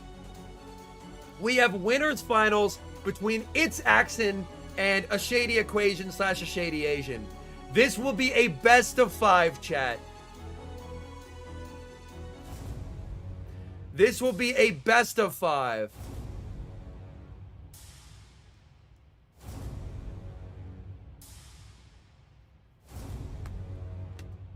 Oh, for real, Luch? That's awesome. That's true, F Barnes. Twitch has more, but we're ratioing the YouTube stream, so we'll take it. We'll take it. Oh, we will happily take it. We'll happily take it. All right, so we have a Shady Equation versus It's Axon. Winners finals. Both have already qualified for Japan. And we have a wild CCO sighting right here. A wild CCO sighting. All he does is judge, chat. He doesn't play the game anymore, I fear. All he does is judge. Game 1, dominant lead for Shady. Axon staying in. So Axon making it seem like he's weak to Swampert in the back when he's not actually weak. This is a very interesting play.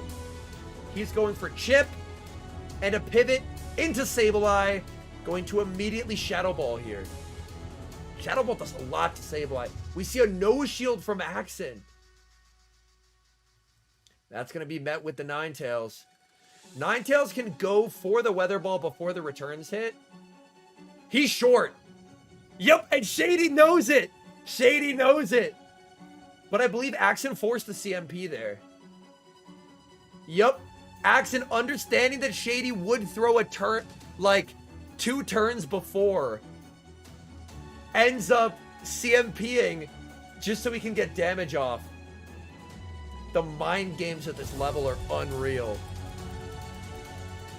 We're going to see an immediate shield from Axon, as he knows his Swampert should hopefully have a lot of utility versus whatever's in the back.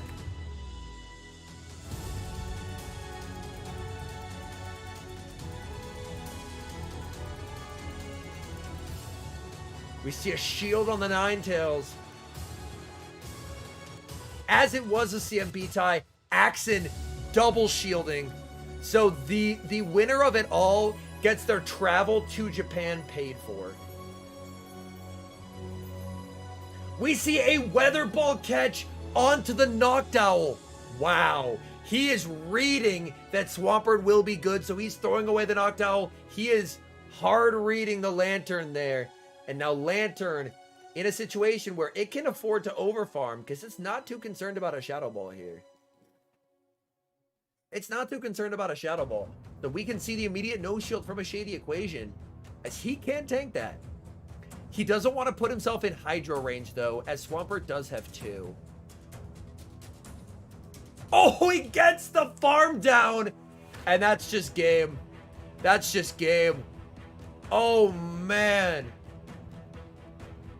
Oh, man. The farm down there is brutal. Committing there. What a play. Committing there is a great play. Very well done by a Shady Equation. Though, you don't get a second travel award, Rusty, but everyone in top 8 gets a cash prize as well. Yes, Brewmaster. I haven't competed before, Luis, but maybe one day. Imagine he went for the Thunderbolt. I would not BM a player like Axen. That would just make him mad, and Axen's scary enough when he's calm. Axen's a fucking magician at this game.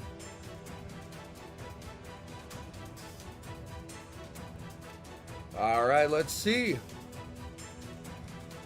A nightmare lead for a Shady Equation. He's going to save switch into the Water Gun Lantern. The uncomfortable thing for Axen is a Water Gun Lantern with energy does very well into this entire team. So my guess is we'll see a chip with a Shadow Ball and then a pivot into a Registeel would be my best here. That's exactly what he does. But this means the Ninetales for a Shady Equation has a lot of play. Correct, Juanissimo, yes. So we're down to top 3. Axen already has an invite. So both a Shady Equation and Rubik's Master have clinched their Worlds invites because Axen already has one. A Shady Equation shielding. He's making a play for Switch. He's making a play for Switch. But gets debuffed. That is incredibly rough. Getting debuffed there. Not what you're hoping to see. Axen lets it go. I don't think the Surf KOs because it's debuffed. And I think Axen makes another move here. Axen gets the move. You can't. Oh, no. You can't give Swampert 2 shields. He gave Swampert 2 shields, chat. He gave Swampert 2 shields. You just bring in the Owl to soak energy. And you let 2 shield Swampert do 2 shield Swampert things. Oh, that is so rough. That is so rough. That is so rough.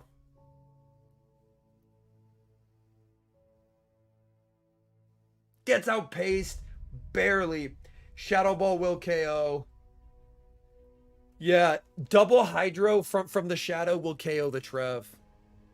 He fought so hard for Switch, but 2 shield Shadow Swampert doesn't lose games.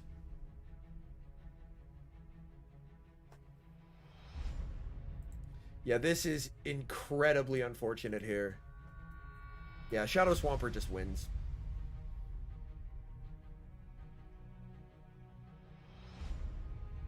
He does get the double up here. Trev has a move. Trev is a move. Axen's over farming. I think Shady has to catch a Hydro to win. I think Shady has to catch a Hydro to win. Caught the Hydro! What a play! Okay. Caught the Hydro. Caught the Hydro. Beautiful catch by Shady. But I think he can just double up again. He does. GG's. Wow. He caught the Hydro, but he doesn't have a move on Trev. He's so close. But he's 1 short. And Swampert takes it. Oh, no. Swamp being on the 4 cycle there was so rough. That's so unfortunate. But that's the pacing difference between Swamp 5-4 and Tree 5-5. Is that's the literal difference in the game there. Damn. Hey, I appreciate that, Louise.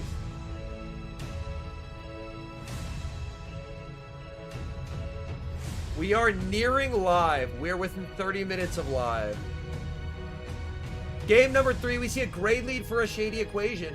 We're now going to see a pivot into Sableye. Baits out the Ninetales. Sableye has played to flip this. Goes for the Weather Ball. We see the no shield. Axton just taking shield advantage.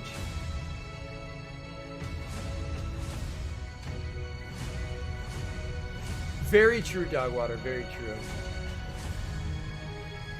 Going for a foul play bait here. Grabs a shield from Shady. The uncomfortable thing is since he's Water Gun Lantern is a lot worse versus Owl. Yeah, so Axon's gonna try and make a play for swap or shields here. And he gets the return! Oh, that sucks. That sucks a lot. That is not good for Shady. Because Lantern, Water Gun, and now in comes the Reggie. Reggie absorbs all this energy so well. And you don't really want to pivot. Honestly, I would have loved to see a Lantern pivot here. Save all the energy on the Ninetales, pivot Lantern. But he's staying in because he knows what's in back. But you could have pivoted into the Lantern.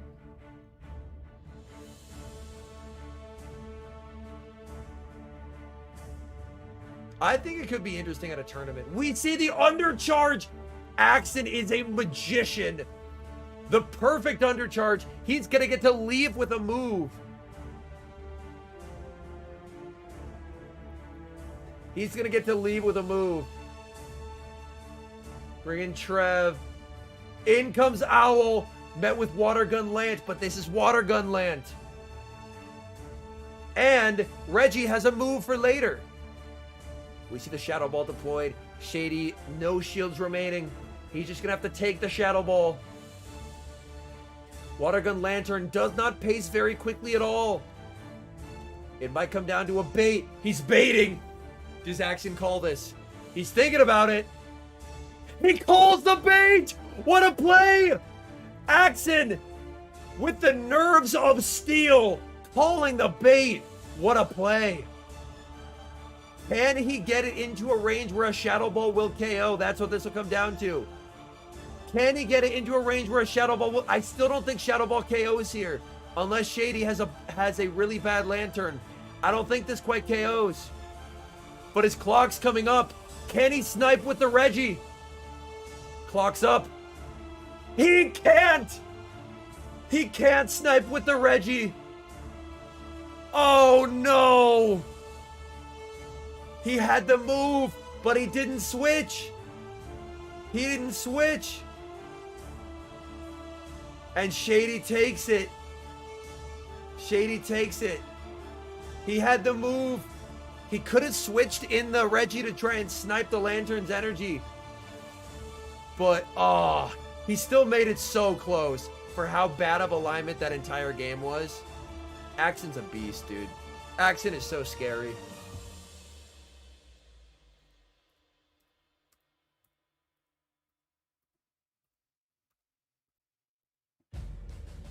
All right, game number 3. We see Trev lead into Sableye. Axon running ABA strong to Trev. In comes Lantern. Water Gun Lantern farming up here. So is the Sableye, and Lantern striking first.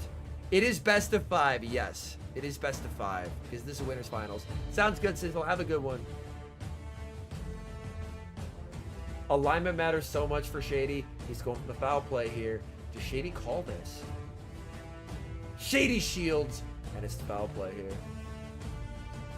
Nah, A9 is way better than Sylveon. Like, having Weather Ball makes it really dynamic. Yeah, Sylveon too slow. Full sending the return here. How much does Shady want swap? He needs swap here.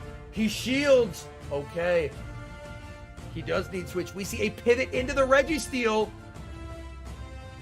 Shady can bank energy here and then bring in the, yes, bring in the Trevenant. Okay, this is what Shady needs. This is the only good alignment for his Trev in the game, and he gets it, which is good. Zap Cannon. Do we see the debuff here? We do not. The shake of the head from Axen. He was hoping to see a debuff. This will be very interesting in the end game here. Shielding the Reggie.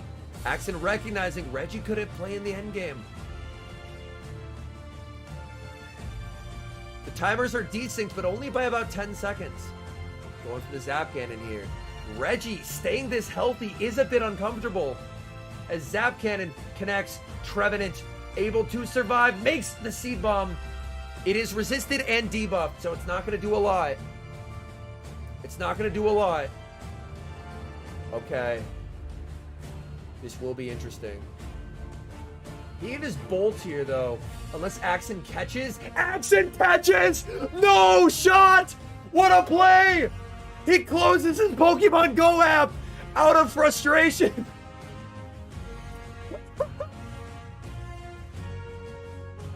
He closed his app. No shot. In comes the Reggie. Reggie over farming. Wait. I think Axen overfarmed enough to outpace the Owl. He overfarmed enough to outpace the Owl. He did. He fucking did. He fucking did. Axen the God. Axen the God. He overfarmed it. He read what was in back. He overfarmed enough to outpace the Owl. And this is an insurmountable health advantage. His Owl cannot take out Axen's. We're going to see a game 5. What a fucking game. What a fucking game. Oh my God. He didn't think he would get the zap is why he blasted. It doesn't matter. He still wins, chat. He still wins. Holy Shady closing his fucking app.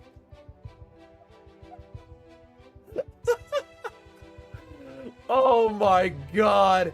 Axen full on demon mode engaged, chat. Holy shit. Axen's not human, dude. Axen is so good. He's so good. He's so good. Shady closing the app.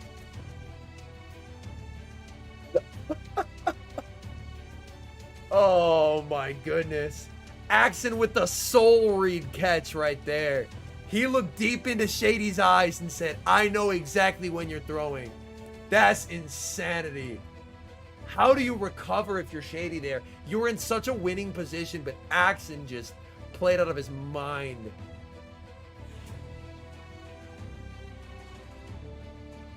All right, chat. I'm going to pause this right here. I need to refill my water.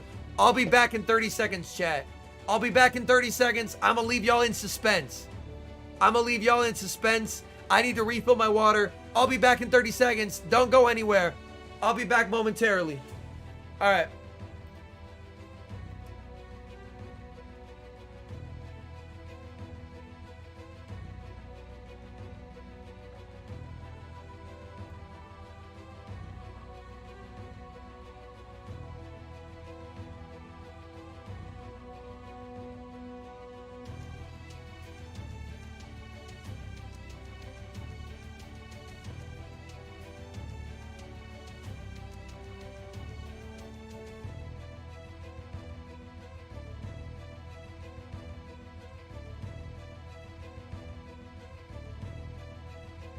Oh.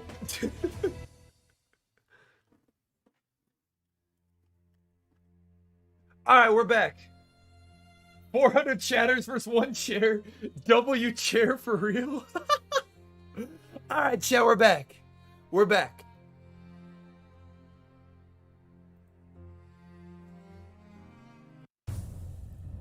All right, chat. Chatty, 4-star jelly for Ultra. I think you want slightly more optimized IVs for Ultra. All right, chat. To determine who moves to the grand finals and who has to play in losers, we see Powder Snow A9 into Meta Jail. All right. He's going straight for the psychic here. Shady. He's thinking about it. Calls the bait! And the psychic KOs! No! That's the game!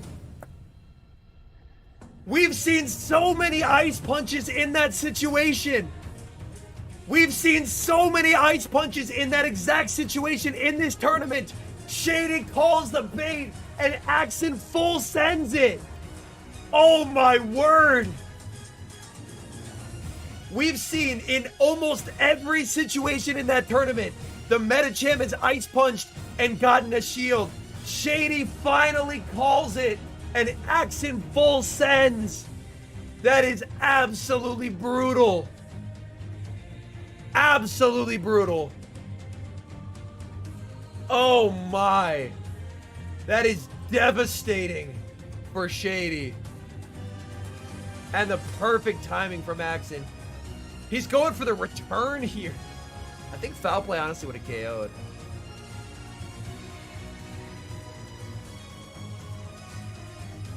It's Reggie in the back. Axon has it won. Axon has it won. He shields here, but there's just nothing he can do to win this game, unfortunately, at this point. Axon tried to go for the catch, didn't get it. Shady gonna delete the F on stream.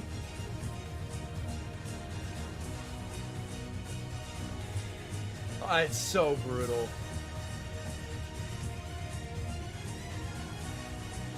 And now sends in the Ninetales to force Shady to throw. And you can see Shady knows. Shady knows it's over. Axon just using the Ninetales as a third shield here. Just commit to the Gleam to force him to throw. And yeah, he knows it's done. He knows it's done. Dude, Axon is unreal. That is a scary motherfucker. That is a scary motherfucker. He is so good.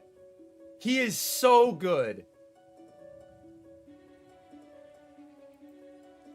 And now we get losers finals. Rubik's Master versus a Shady Equation.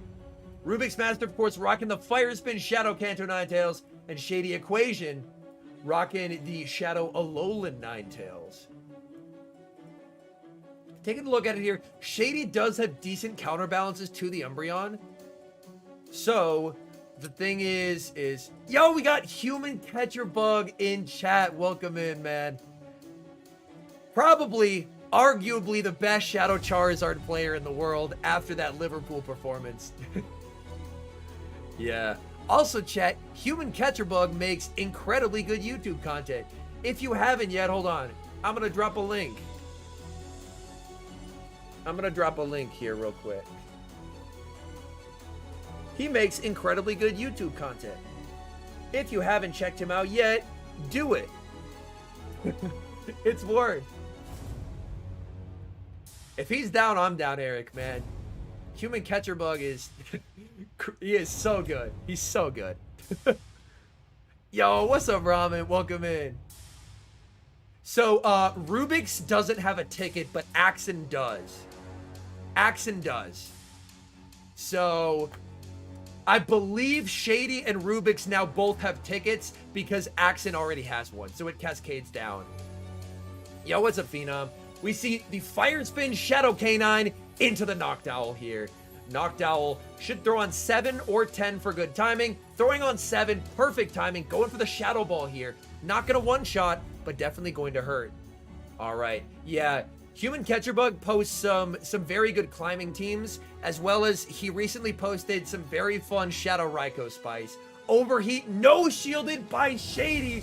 Overheat connects. And with a Fire Spin, down goes the Ninetales. In comes Lantern. He's going to stay in because he has a hard wall to the Lantern in that Trevenant. He's going to pivot in the Reggie. He brings in the Umbreon. Okay. This is unfortunate. This is unfortunate. Shady in a winning matchup here, but this is actually better for Rubik's Master because he basically just wants chip damage on the Reggie. If he can just get chip damage on the Reggie, then he's in a very good spot where his Trevenant, he just wants to preserve HP here. He just wants to preserve HP here.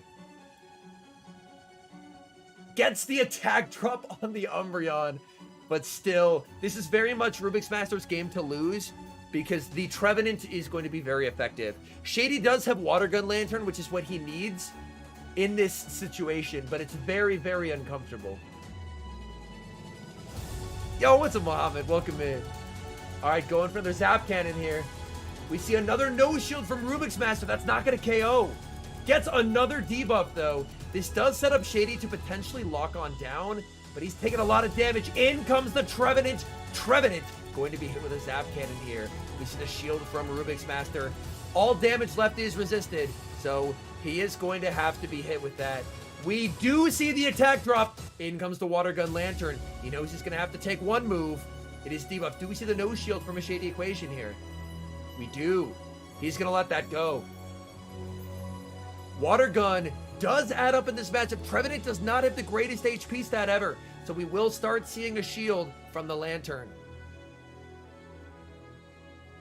All right, Lantern does have a lot of energy, but everything is resisted here. Going for the Surf. Rubik's Master, where does he use the final shield? He uses it here, but it's not a Thunderbolt. It's going to be a Surf. All right, continuing to farm with the Lantern. Switch clock, 10 seconds from up for Rubik's Master. So after this Seed Bomb, his clock will just about be up, and he has energy that he can potentially snipe with on the Umbreon. Sends in the Umbreon, gets the snipe! What a play by Rubik's Master! Excellent, excellent, excellent job taking advantage of the desync in the switch clocks there. He's going to farm up, send in the Reggie to catch the move. A Shady equation doing what he can to stay alive, but landing that damage on the Lantern is just devastatingly effective for Rubik's Master here. Rubik's Master now going to get lock on down. He actually doesn't throw any energy there because he wants to farm with the Trevenant. He wants to farm with the Trevenant. He has the Bolt, but it's not enough. It doesn't KO here, and Rubik's Master will take game one. What a close game there at the end. My goodness.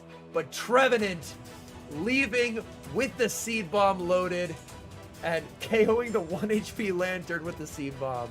Wow, what a game. What a game there. That understanding of the 10 seconds of desync in the switch clock was beautiful by Rubik's Master. Incredibly well done. Understanding he had an incredibly safe snipe because Shady's clock wasn't up yet. That was incredibly well done by Rubik's Master.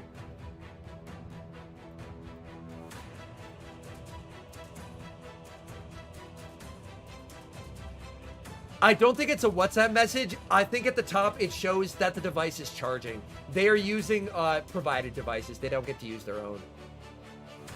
Mohammed, it hasn't cleared copyright just yet, but after it clears copyright, then it'll be back public. So I have to wait for a bit for them to clear copyright first. All right, chat, game number 2, Shadow Kanto Ninetales finds its target in the Registeel. Shady looking to pivot. He sends in the Noctowl, and this is just rock, paper, scissors. It's over from the minute it started. Does Axon have a travel award already? That part I don't know, F Barnes. I can't remember if Axon won one. Yeah, this is over because Shady has Water Gun Lantern and it's Altaria. Yeah, this is just done. Yo, what's up, Kasim? Welcome in. But yeah, this is just over before it started. Like, he's trying to shield. We didn't see a debuff. We didn't see a debuff. Axon does not. He came in second against Dial Up. Okay, so Axon still is looking for a travel award. That's what he's playing for? Gotcha. COVID did do our time of our sense of time dirty. I said time of sense. Going for their zap here. Do we actually see 2 for 2 no debuffs? We see the shield. No debuff again. Rubik's Master losing his mind over here. Now we see a pivot back into the Registeel. Gonna bank energy. But the Owl is still very healthy. Okay. Going for the zap.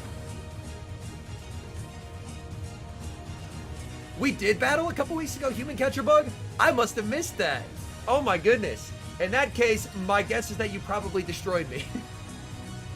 I just don't remember that off the top of my head. So I probably got destroyed. Was I running some nonsense or something? I was probably running some nonsense. Oh my goodness. Overheats here. Brings in the owl. RPS. It is on my channel. You got destroyed. RPS. Oh, got you. What was I running? Do you remember? He's letting himself... Oh, interesting. He stopped tapping for a little bit there. Trying to stall clock. In comes the Reggie and gets the catch on the lantern. Shady refusing to let that Noctowl go. But the Altaria is too much. You can see the smile from Shady. You can see the smile from Shady. It's just, there's nothing he can do. He's played his absolute heart out of an RPS game, but it's still an RPS game. Unfortunate.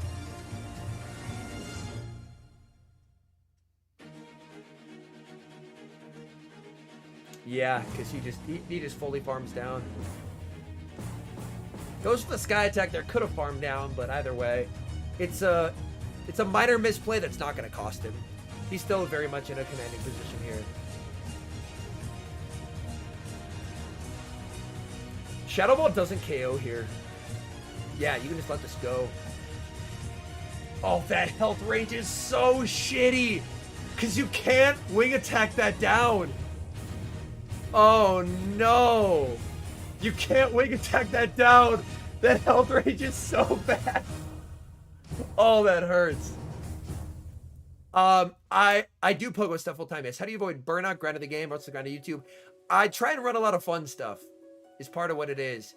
Like, for me, I find a lot of enjoyment out of running atypical Pokemon and kind of trying to find something that people are running that's commonly meta, and then trying to run something fun that can counter that. So that's typically when I look for fun picks. I'm trying to find something fun that just so happens to just completely obliterate a common meta Pokemon. So that's kind of where I get enjoyment out of it, is trying to find like interesting things to run. Like, I have in the past, like, pushed 3500s in leaderboards, but I found that I enjoy myself more when I stay in and around the expert to legend rank after hitting legend, and then just running fun stuff. Alright, so Shady in a bit of a tough spot here. Down 2-0, already does have the World's Invite, which is nice. I haven't run Incineroar since the Double Kick update.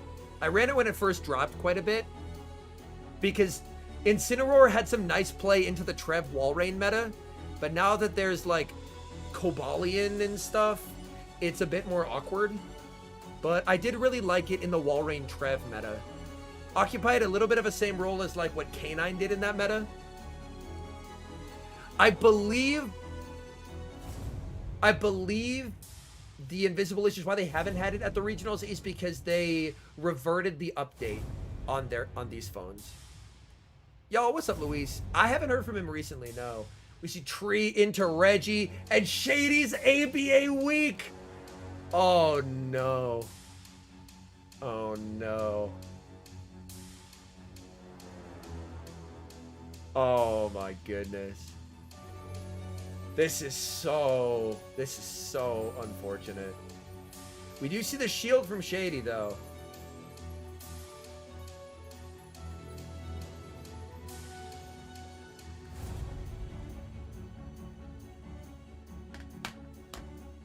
Makes another, and it's like, do you really want to give up both shields in this initial matchup? No.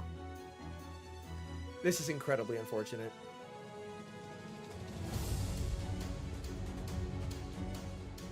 Personally, I feel like there are a lot of very talented battlers. My preference would be, if I could contribute to the scene, I would prefer to contribute to the scene in terms of casting. Because I feel like that's something I can do that... Like, there's a lot of good battlers. I feel like I can contribute in a stronger way through casting. See bomb KOs. Pivots Reggie. Interesting. Interesting. Pyroar, unfortunately, is just too glassy to have any meaningful impact. Moaz, apparently that's not a rationale that they're following anymore. Apparently, so our hope, and it's just like, where are my debuffs? Is my Registeel broken?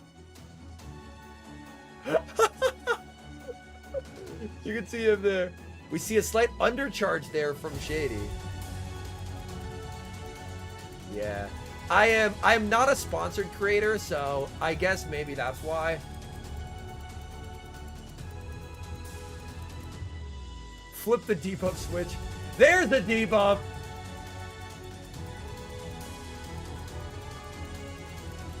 Ice Punch right away. He might no shield this, but this actually gives Shady an opportunity to win the game, this no shield. Because he just pivots to reset debuff here. There's play, like, Rubik's Master still has the advantage, but there are some sponsored creators, yes. Like, Tho has been sponsored in the past, Zionic is sponsored, like, there are some creators who are sponsored. I don't know if they're still sponsored, but they've been sponsored in the past. I've never been sponsored by Niantic.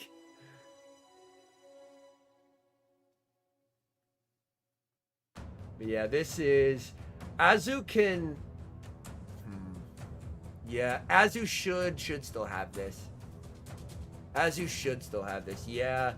If he didn't have the shield... He gets there. Now, Azu has to overfarm. This can set up... This will be interesting. Does this put it close to Ice Punch range, is the question. Overfarm so much. You've always spoken so highly of their decisions. Well, if they'd stop making shit decisions... I think this is Ice Punch range. I think Shady has this. I don't... Ooh. Ice Beam here? This is an XL Medicham. Oh, it does KO! It does KO! I was like, that's going to be close, but it does KO. Oh, man. That's a tough one. Rubik's Master with the 3-0. So we're going to see Rubik's Master versus Axton in the grand finals.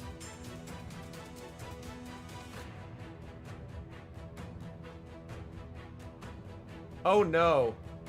We're caught up to live, chat. We're caught up to live. My condolences. No more stall free.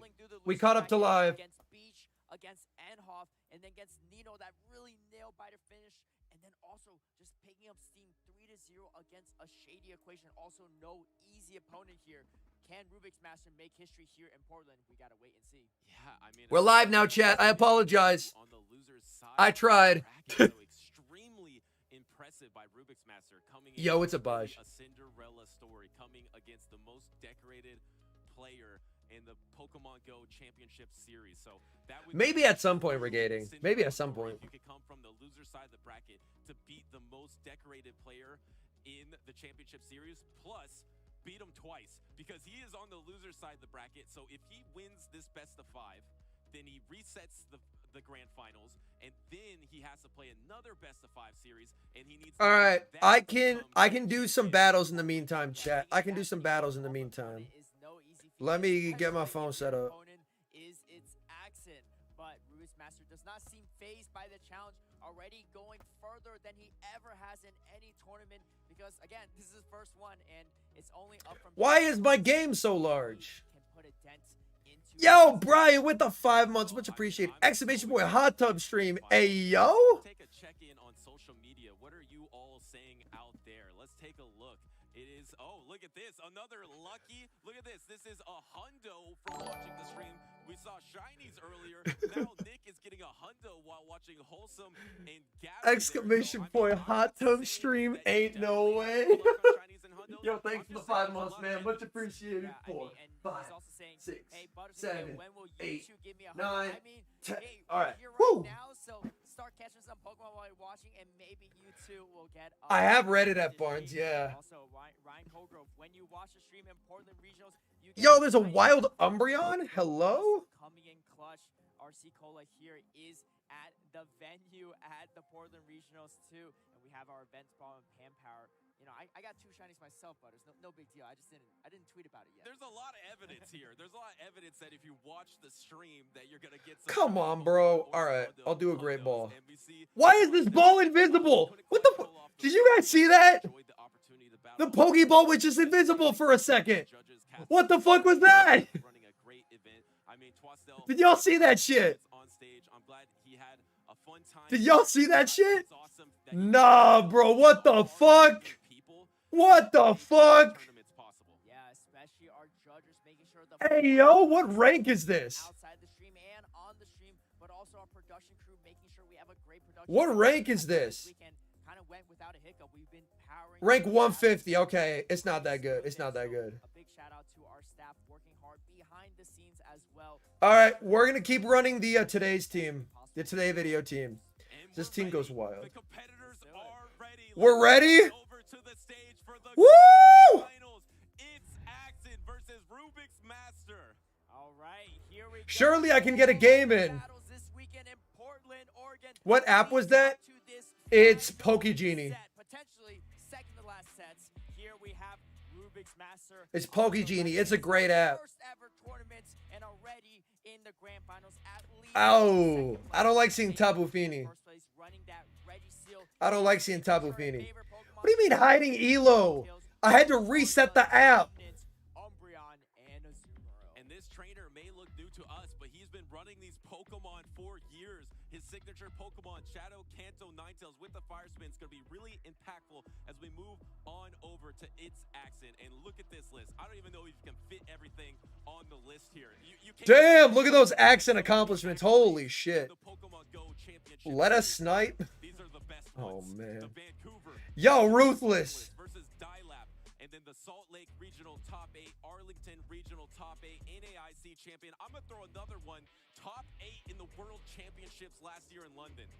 Yeah, bro is decorated as hell. We're gonna have to have a scrolling bar Bro is between decorated as hell. Jackson alone, and here is his team of Registeel, Shadow Swamp. If they have a counter user in the back, Noctowl, I'm Shadow, cooked. Alolan Ninetales, Purify Sableye, and Metagross. no counter user. I mean, let's talk about the nine. Hey, yo! How are you Wheezing, what the with fuck is this? Ninetales? I mean, you have the Shadow Swampert, you have the Sableye, which is going to be neutral against it. You The have- fuck is this? So, are you going to see the Shadow Swampert every game? We have seen Hyper Beam! neutral picks. Ike!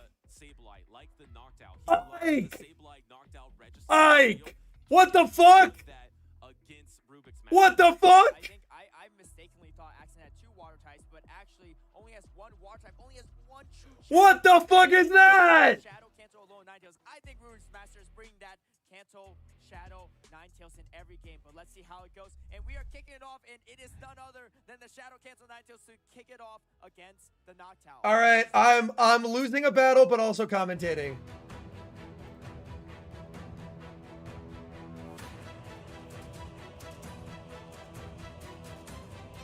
It's a Shadow Charizard in the back. I can actually win. I can actually win, chat. I can actually win. It's a Shadow Charizard in the back. Shadow Charizard is bad. I can win.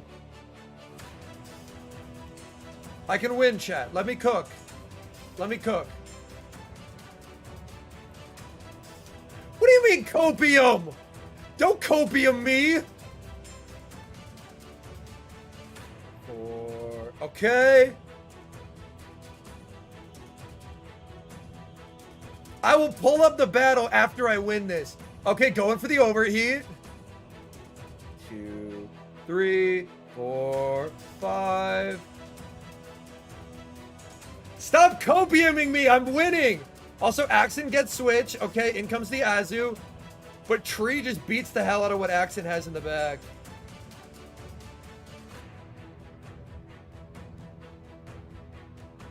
I got the moral loss. I'm literally Dragon Clawing a Tapu Fini right now. Tapu Fini is actively getting Dragon Clawed. Yo, we win. I'm pulling it up right now so y'all can see me win. Look at this shit. Look at this shit. Easy claps. W's all around. All right, we won a game. Hoggies. Okay, he baited out the Trev, which he had to do. Ooh, that CMP there is rough. Pre-recorded. Nah. The undercharge here? Wait, why? Huh? Bro is just letting his Trev go, but he got blasted. He's just letting the Trev go. Oh, he pivots.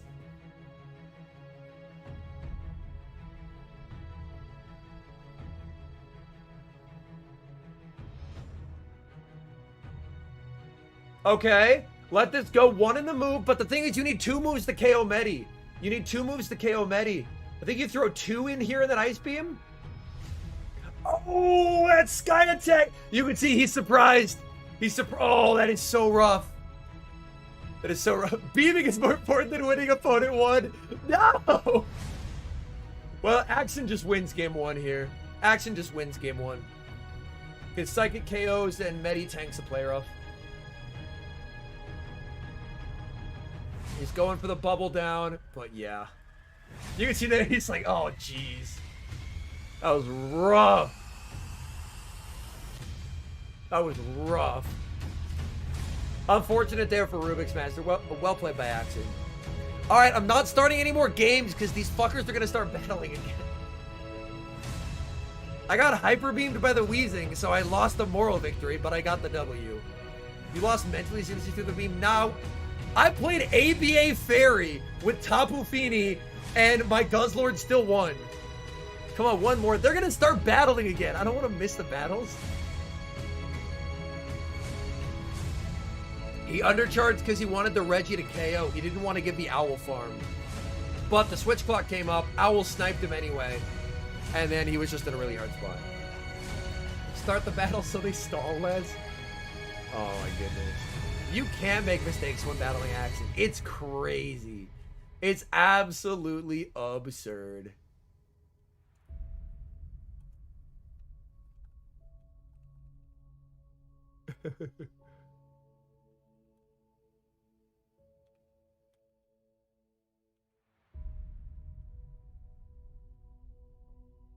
Interesting.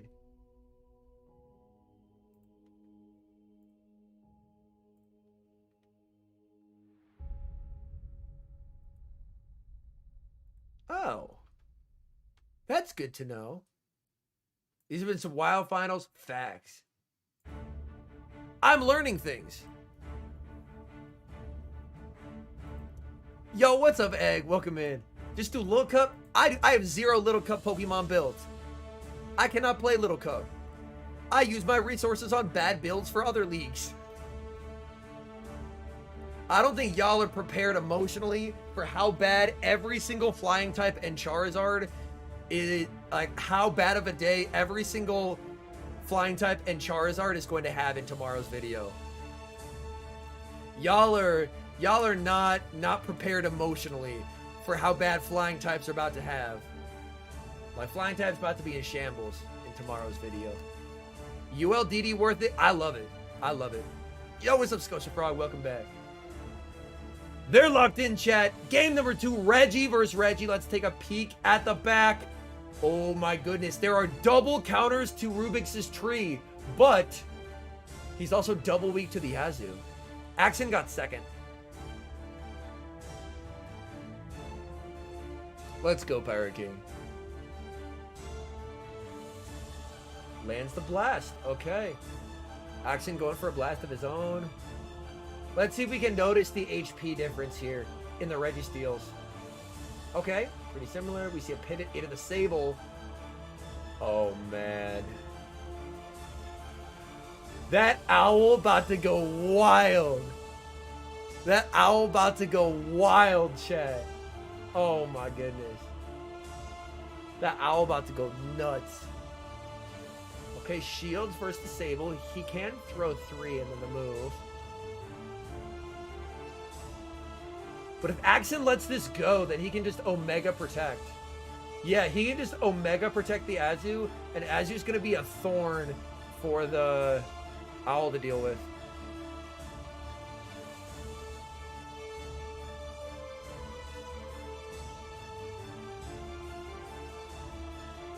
It can depend, Edwin. It can depend on the creator and what kind of video they are releasing.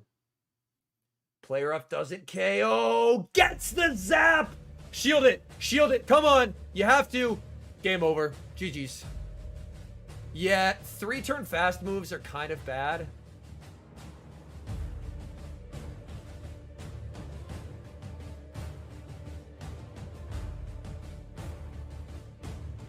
And at this point, Axon knows what's in back.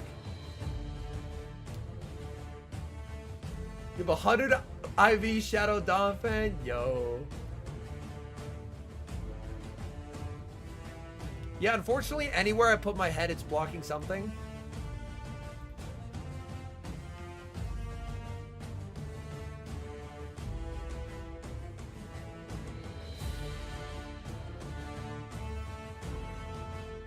Sends in the Trevin, yeah, it's done.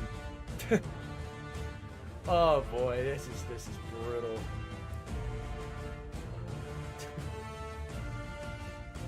Owl too good, chat. Owl too good. Y'all were asking about meta changes I would like to see. I would like to see in a certain extent, I'm not entirely sure how I want it to happen. I would like to see a small Noctowl nerf, and I would like to see a rollout buff to compensate for that. Because Owl is the biggest thing that makes Trev just cry. But Owl is a little too generalizing in neutral matchups. So if you nerf Owl slightly, and that could even just be nerfing Sky Attack a little bit. If you nerf Owl to a certain extent, and then you buff Rollout, that way you can buff Miltank and Dunsparce to still be very viable anti-Trevs. And on top of that, by buffing that, you're simultaneously making other flyers a bit weaker, which would be really nice. So I think that could be a bit of like a gentle adjustment that could be quite nice. As well as just, I want new attacks to be given to new mons.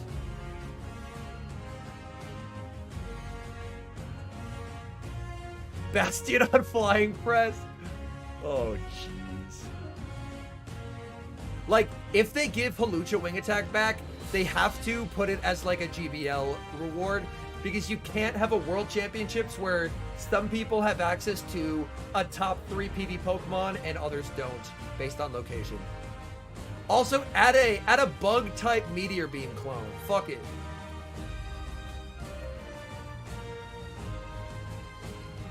Add a bug-type Meteor Beam clone. You can give really good moves to terrible typing. You can do that. Like, Aurora's typing is apocalyptically terrible. And it has play in Ultra League because you gave it an OP move on a bad typing. Alright, chat, we see a good lead for Rubik's Cube here. We're going to see a pivot into Sableye. Sableye going to be met with the Umbreon. Stayed in to get 2 Fire Spins. That should hopefully put it close to double foul play range.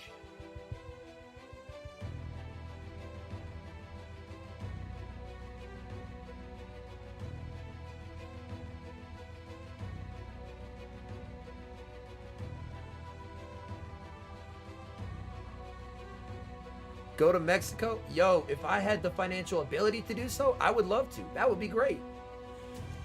All right, going for the foul play here. And this should put it into Snarl Down range.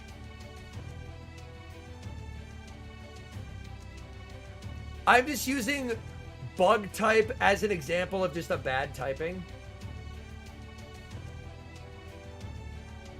I don't know, Davis. I'm honestly not sure.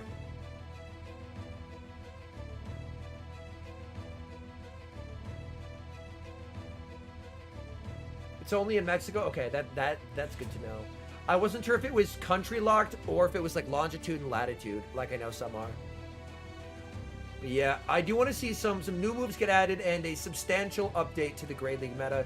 To me, it feels like from a GBL perspective that the Great League meta is more or less solved, and that does not necessarily lend to, like, there is still interesting things in Show 6 about it.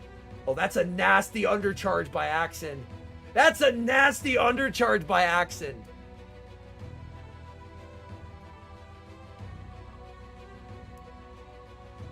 That's a nasty undercharge by Axen.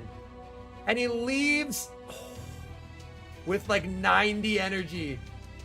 Oh my. That's beautiful. That's beautiful. He knows shields. He knows he can tank it. Then it's Azu versus Owl endgame. Thamel swap? Okay.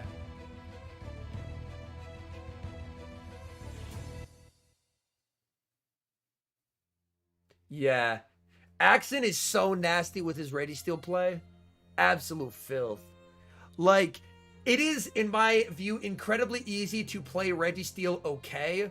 This shows that there is a like skill level above standard Registeel play, and Axen repeatedly shows it with his undercharges and lock-on downs. Because ideally, if possible, being able to leave with energy or close to a move is so good for Reggie.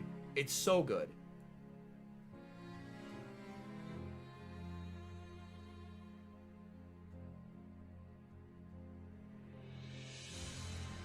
You can survive this. It's not comfortable, but you can survive it. He will commit the shield and then just one in the move. Throw on good timing. Let's check clocks. Oh, clock's up for Axen here. Oh, throws on alignment. Axen wasn't expecting it, though. So...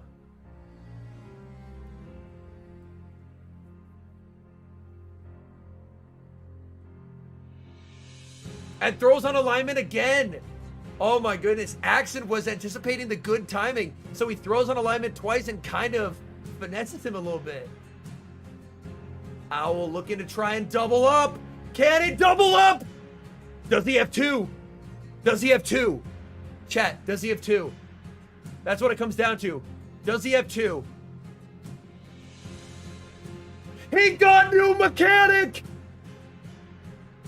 He got new mechanic! No!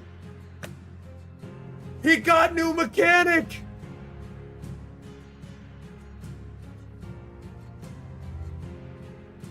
Another trophy. He is your Portland Regional. Oh, man! Congratulations, and congratulations also to Rubik's Master, who has qualified for the World Championships this season. Axen isn't even happy. He's like, are you kidding me? 3 to It's Axen here in the grand finals. There might be a judge ruling on this one. We're gonna have to find out and get into it. So new mechanic is in that situation, chat. So in this situation, I'm gonna go back slightly. I'm gonna go back slightly so we can explain this. New mechanic is, if we take a look here, the Knocked Owl. So the Knocked Owl is one wing attack away from its move. So the Knocked Owl is one wing attack away from its move, and the Knocked Owl feints to one fire spin. So it gets the energy in 2 turns. It gets feinted by a fast move in 3 turns. So basically, new mechanic is, according to the old rules, if you throw one 2-turn fast move and then click the charge move, which takes a 3rd turn, the fast move would take priority and you would get KO'd. But with new mechanic, how it's supposed to work is, if new mechanic works, it's tremendously inconsistent, is if you're a 3-turn fast move away from being KO'd, you can throw 2 turns of your fast move, click the charge move. The charge move will take priority over the fast move, killing you, and you will get the move. Yes. So basically, new mechanic delays the damage from fast moves to prioritize a clicked charge move. So in that case, he's clicking the charge move. The charge move is registering on turn 3 of the fire spin.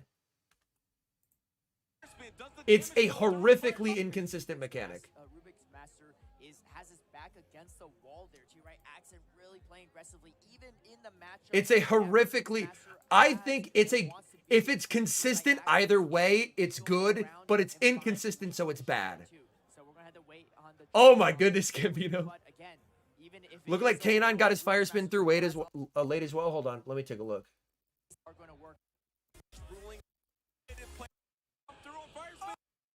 All right. I think you get to the second sky attack before the weather ball is thrown. I don't think the damage might come through from fire spin. Does the damage come through on fire spin? No, the damage. He did also get 1 turn. Yeah. I think it was more one turn bring in and not new mechanic, but even if he didn't lag, new mechanic still could have applied. Yeah, that's the thing is, I don't know if by Sylph rules you can't dispute one turn. I don't know if by tourney rules you can dispute one turn. Yeah, exactly. And for those at home might be curious about what the judges are looking at, when you throw a charge move, your opponent is supposed to get a fast move in return. So the real question is, does Axe's Noctowl hang on after one fire spin is registered? It seemed like the damage wasn't registered, but even if the damage registered and the Noctowl hangs on and does not get knocked out, Noctowl will still take the victory there. So just want to make sure the ruling is correct. Yeah, I think also, correct me if I'm wrong, it has to do with the fast attack, right? Where the fast attack fire spin is 3 turns. It is lag, yeah. 2 turns for the wing attack. And so in that situation, when you will get knocked out by a fire spin, that damage will register before you land the sky attack. Exactly. Sometimes. So He said sometimes. not sure exactly if the Noctowl would have Dude, knocked out. that is a caster on stream admitting that the mechanic is inconsistent. To see if that Noctowl was in fire spin range. I thought that Noctowl was very low, so it might get a reset here. Yeah, well, I got an answer for you right then here. Just right when you're talking about that, I got word that this is going to be a rematch there too. They gave it a rematch. They gave it a rematch. They gave it a rematch. Bro said sometimes. He's right. Rubik's Master still has a tough hill to climb here, but still has Yeah, they redid the. Yeah, they like reverted the update for the tourney phones. This is him being the grand champion, something he's been aiming for, trying to get that travel package to Yokohama. So to come from that high, to then be put in this situation where now he has to secure another victory. Could be an opening for a caster. If Rubik's Master is able to pick up Yeah, bro. Yeah, they're about to be John Hankey with a fucking like Indiana Jones whip off stream. But can he get a win on the board in these grand finals? Same leads, Shadow Kanto 19. Okay, let's take a look. Shadow Canine into Reggie. We see the pivot into the Sableye. Oh, they're playing out same teams. They're playing out same teams, Chad. Interesting.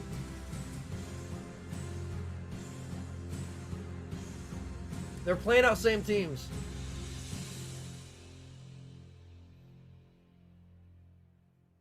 Last time Axen died with the return. Let's see if it plays out a similar way. And Axen would have got new, like if new mechanic worked, he would have got the return last time this game was played. So let's see it. Do we see new mechanic? See, that is when new mechanic would occur, chat. That is when new mechanic would occur. If new mechanic was consistent, Axen would have got it there. Because that is a situation where it's a 2 turns fast move to get your charge move and you click on the return versus a 3-turn snarl that KOs you. That's where new mechanic would have worked if it was consistent, but it didn't. So far, this is playing identically to last game. But yeah, new mechanic is horrendously inconsistent. Can Axen make the same undercharge as last time, though? He's going for it. Gets the attack drop. I think he undercharged too much this time. I think he undercharged too much this time. I think he undercharged too much this time, chat. Yeah, he is going to go over 100 this time, and he makes another foul play, which is rough. Yeah. I don't think they have to, Xavier, but I think they agreed to. So they granted a rematch. Now he aggressively pivots Owl. Okay.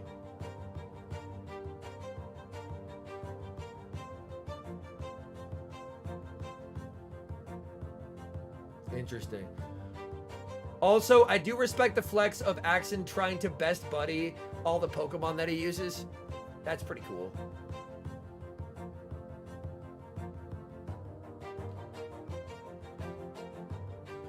Yeah, Rubik's Master should basically have this one.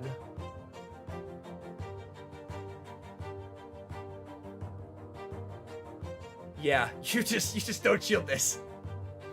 Like, you just save shields for K9 and you just win. But that sucks for Axon. I hope Axon still wins it all, because damn. Losing, like...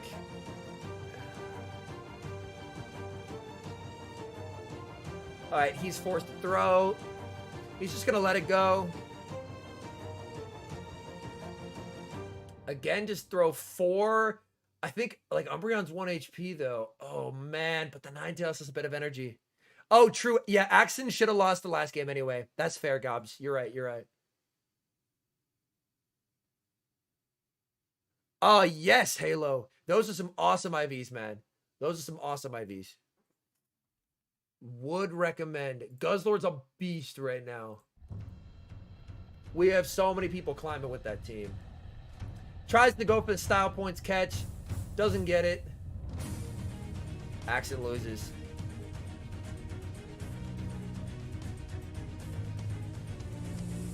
You can see Axon's mad. Well, I believe it is supposed to happen, Gobs. Because Go Stadium had announced that, like, it was something they were changing. It still just sucks to have it won and then not have it won. Axon already qualified for World's True Pirate King, but he didn't get the travel award. So this is so much money up for grabs. This is so much money up for grabs. So they're both qualified for Worlds, but it's who gets their travel paid for, which is thousands of dollars. Minimum IVs, it depends on the Mon, to be honest. It depends on the Mon.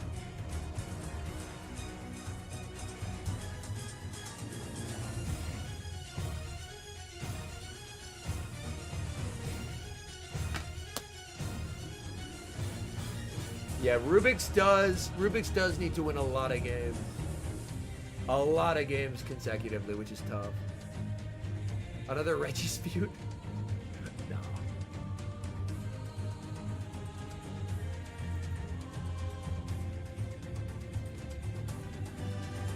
Well, the thing is, Transit, is the Worlds Invites Cascade. So since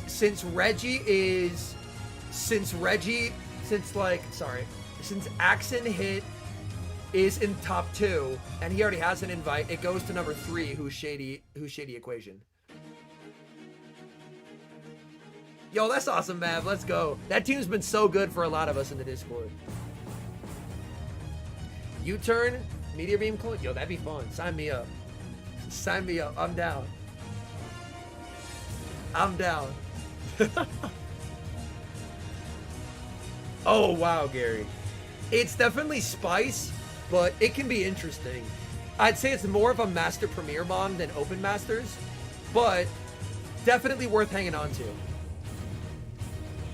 Yeah, Edwin, we have the ad-friendly playlist. Absolutely, Power King. You can shoot me a DM. Sunshine Cup's gonna be Vigoroth, probably gonna be the king. Vigoroth probably gonna be a king.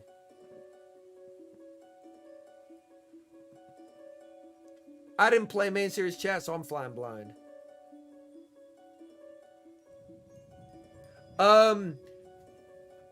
If the max CP is below the league CP limit, then yes, you want a hundo. But if the max CP is higher than the league limit, then you want low attack, high HP, and defense. Alright, Owl into Umbreon, very, very neutral.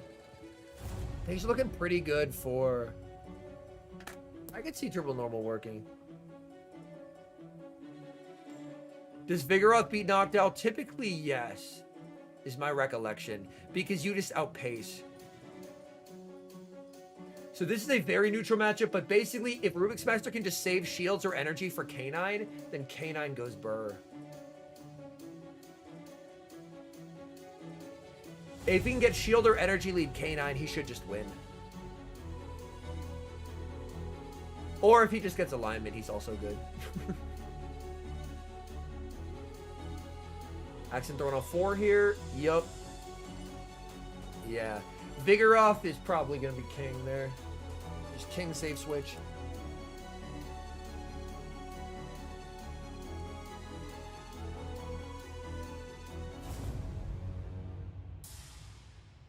Callum says Excelsa Landed Cup.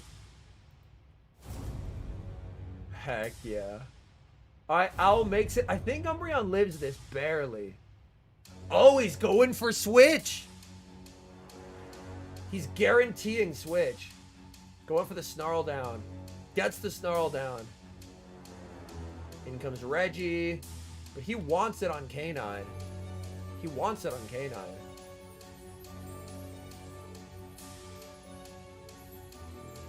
Great question, First World Problem, because in videos, the battles are sped up by 75%, whereas this is just normal battle speed.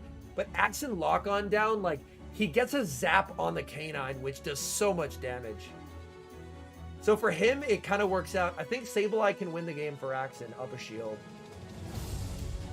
I think Sableye can win the game for Axon, up a shield.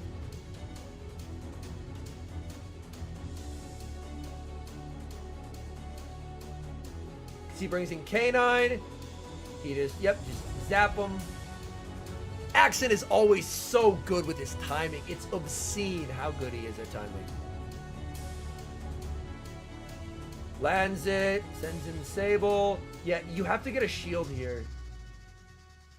And if Axon no shields, you just DB down. So this is a good play by Rubik's to force a shield before you send in the Altaria. Oh, snap. There's a lot of thunder outside, chat. I think it's going to be pouring rain soon. It's possible. First world problem, yeah. All right, we see the no shield by Rubik's here. Knowing it's the ones you can't land a return and farm down, you have to triple foul play, so he can tank one. All right, Sky Attack gets the shield. This will be interesting. This will be interesting. Yeah. There's infinite ways they can make the meta more interesting. Actually, infinite ways. If they don't, it's just a failure on the part of Niantic. Going for the foul play. Foul play, I think Alt... It's going to be Ivy. It's going to be Ivy dependent. It's going to be real close. Yeah, Alt lives that shit. In comes the Reggie! Goes for the lock-on down, but the Sky Attack is reached! He didn't hit any bubbles! He wants farm on K9. K9 looking for the farm. The Focus Blast is reached. Axon survives. Oh my. He hit no bubbles trying to get the farm. Axon with 1 HP. 3 turn fast moves are so bad. And Axon takes it. Axon is so happy. Oh my goodness. Three turn fast move, chat. 3 turn fast move. That is the most perfect demonstration of why high turn duration fast moves are bad. And low turn duration is king. Because if you take a look here, as we go back, he's stuck. He throws 2 fire spins, but he's stuck 3 more turns before his third can register. Whereas Axon can tank 2 and make the move. Like, look. It gets him low. And he lives that on like 1 HP. Wild. Wild. Yeah, Axon is just that dude. Axon is that dude.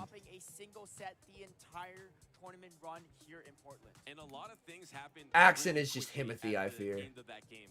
Alright, chat. That's gonna do it for me. Oh, I'm sorry to hear that, Kidult. Kidult, when that happens, if you upload your battle log and then put in a ticket to support, because I did that when that happened, they gave me a raid pass. They gave me a raid pass, so I know it sucks. It's damn frustrating, but when it happens, if it does happen, chat, if you have the invisible raid, like if you have the invisible Pokemon glitch in PvP,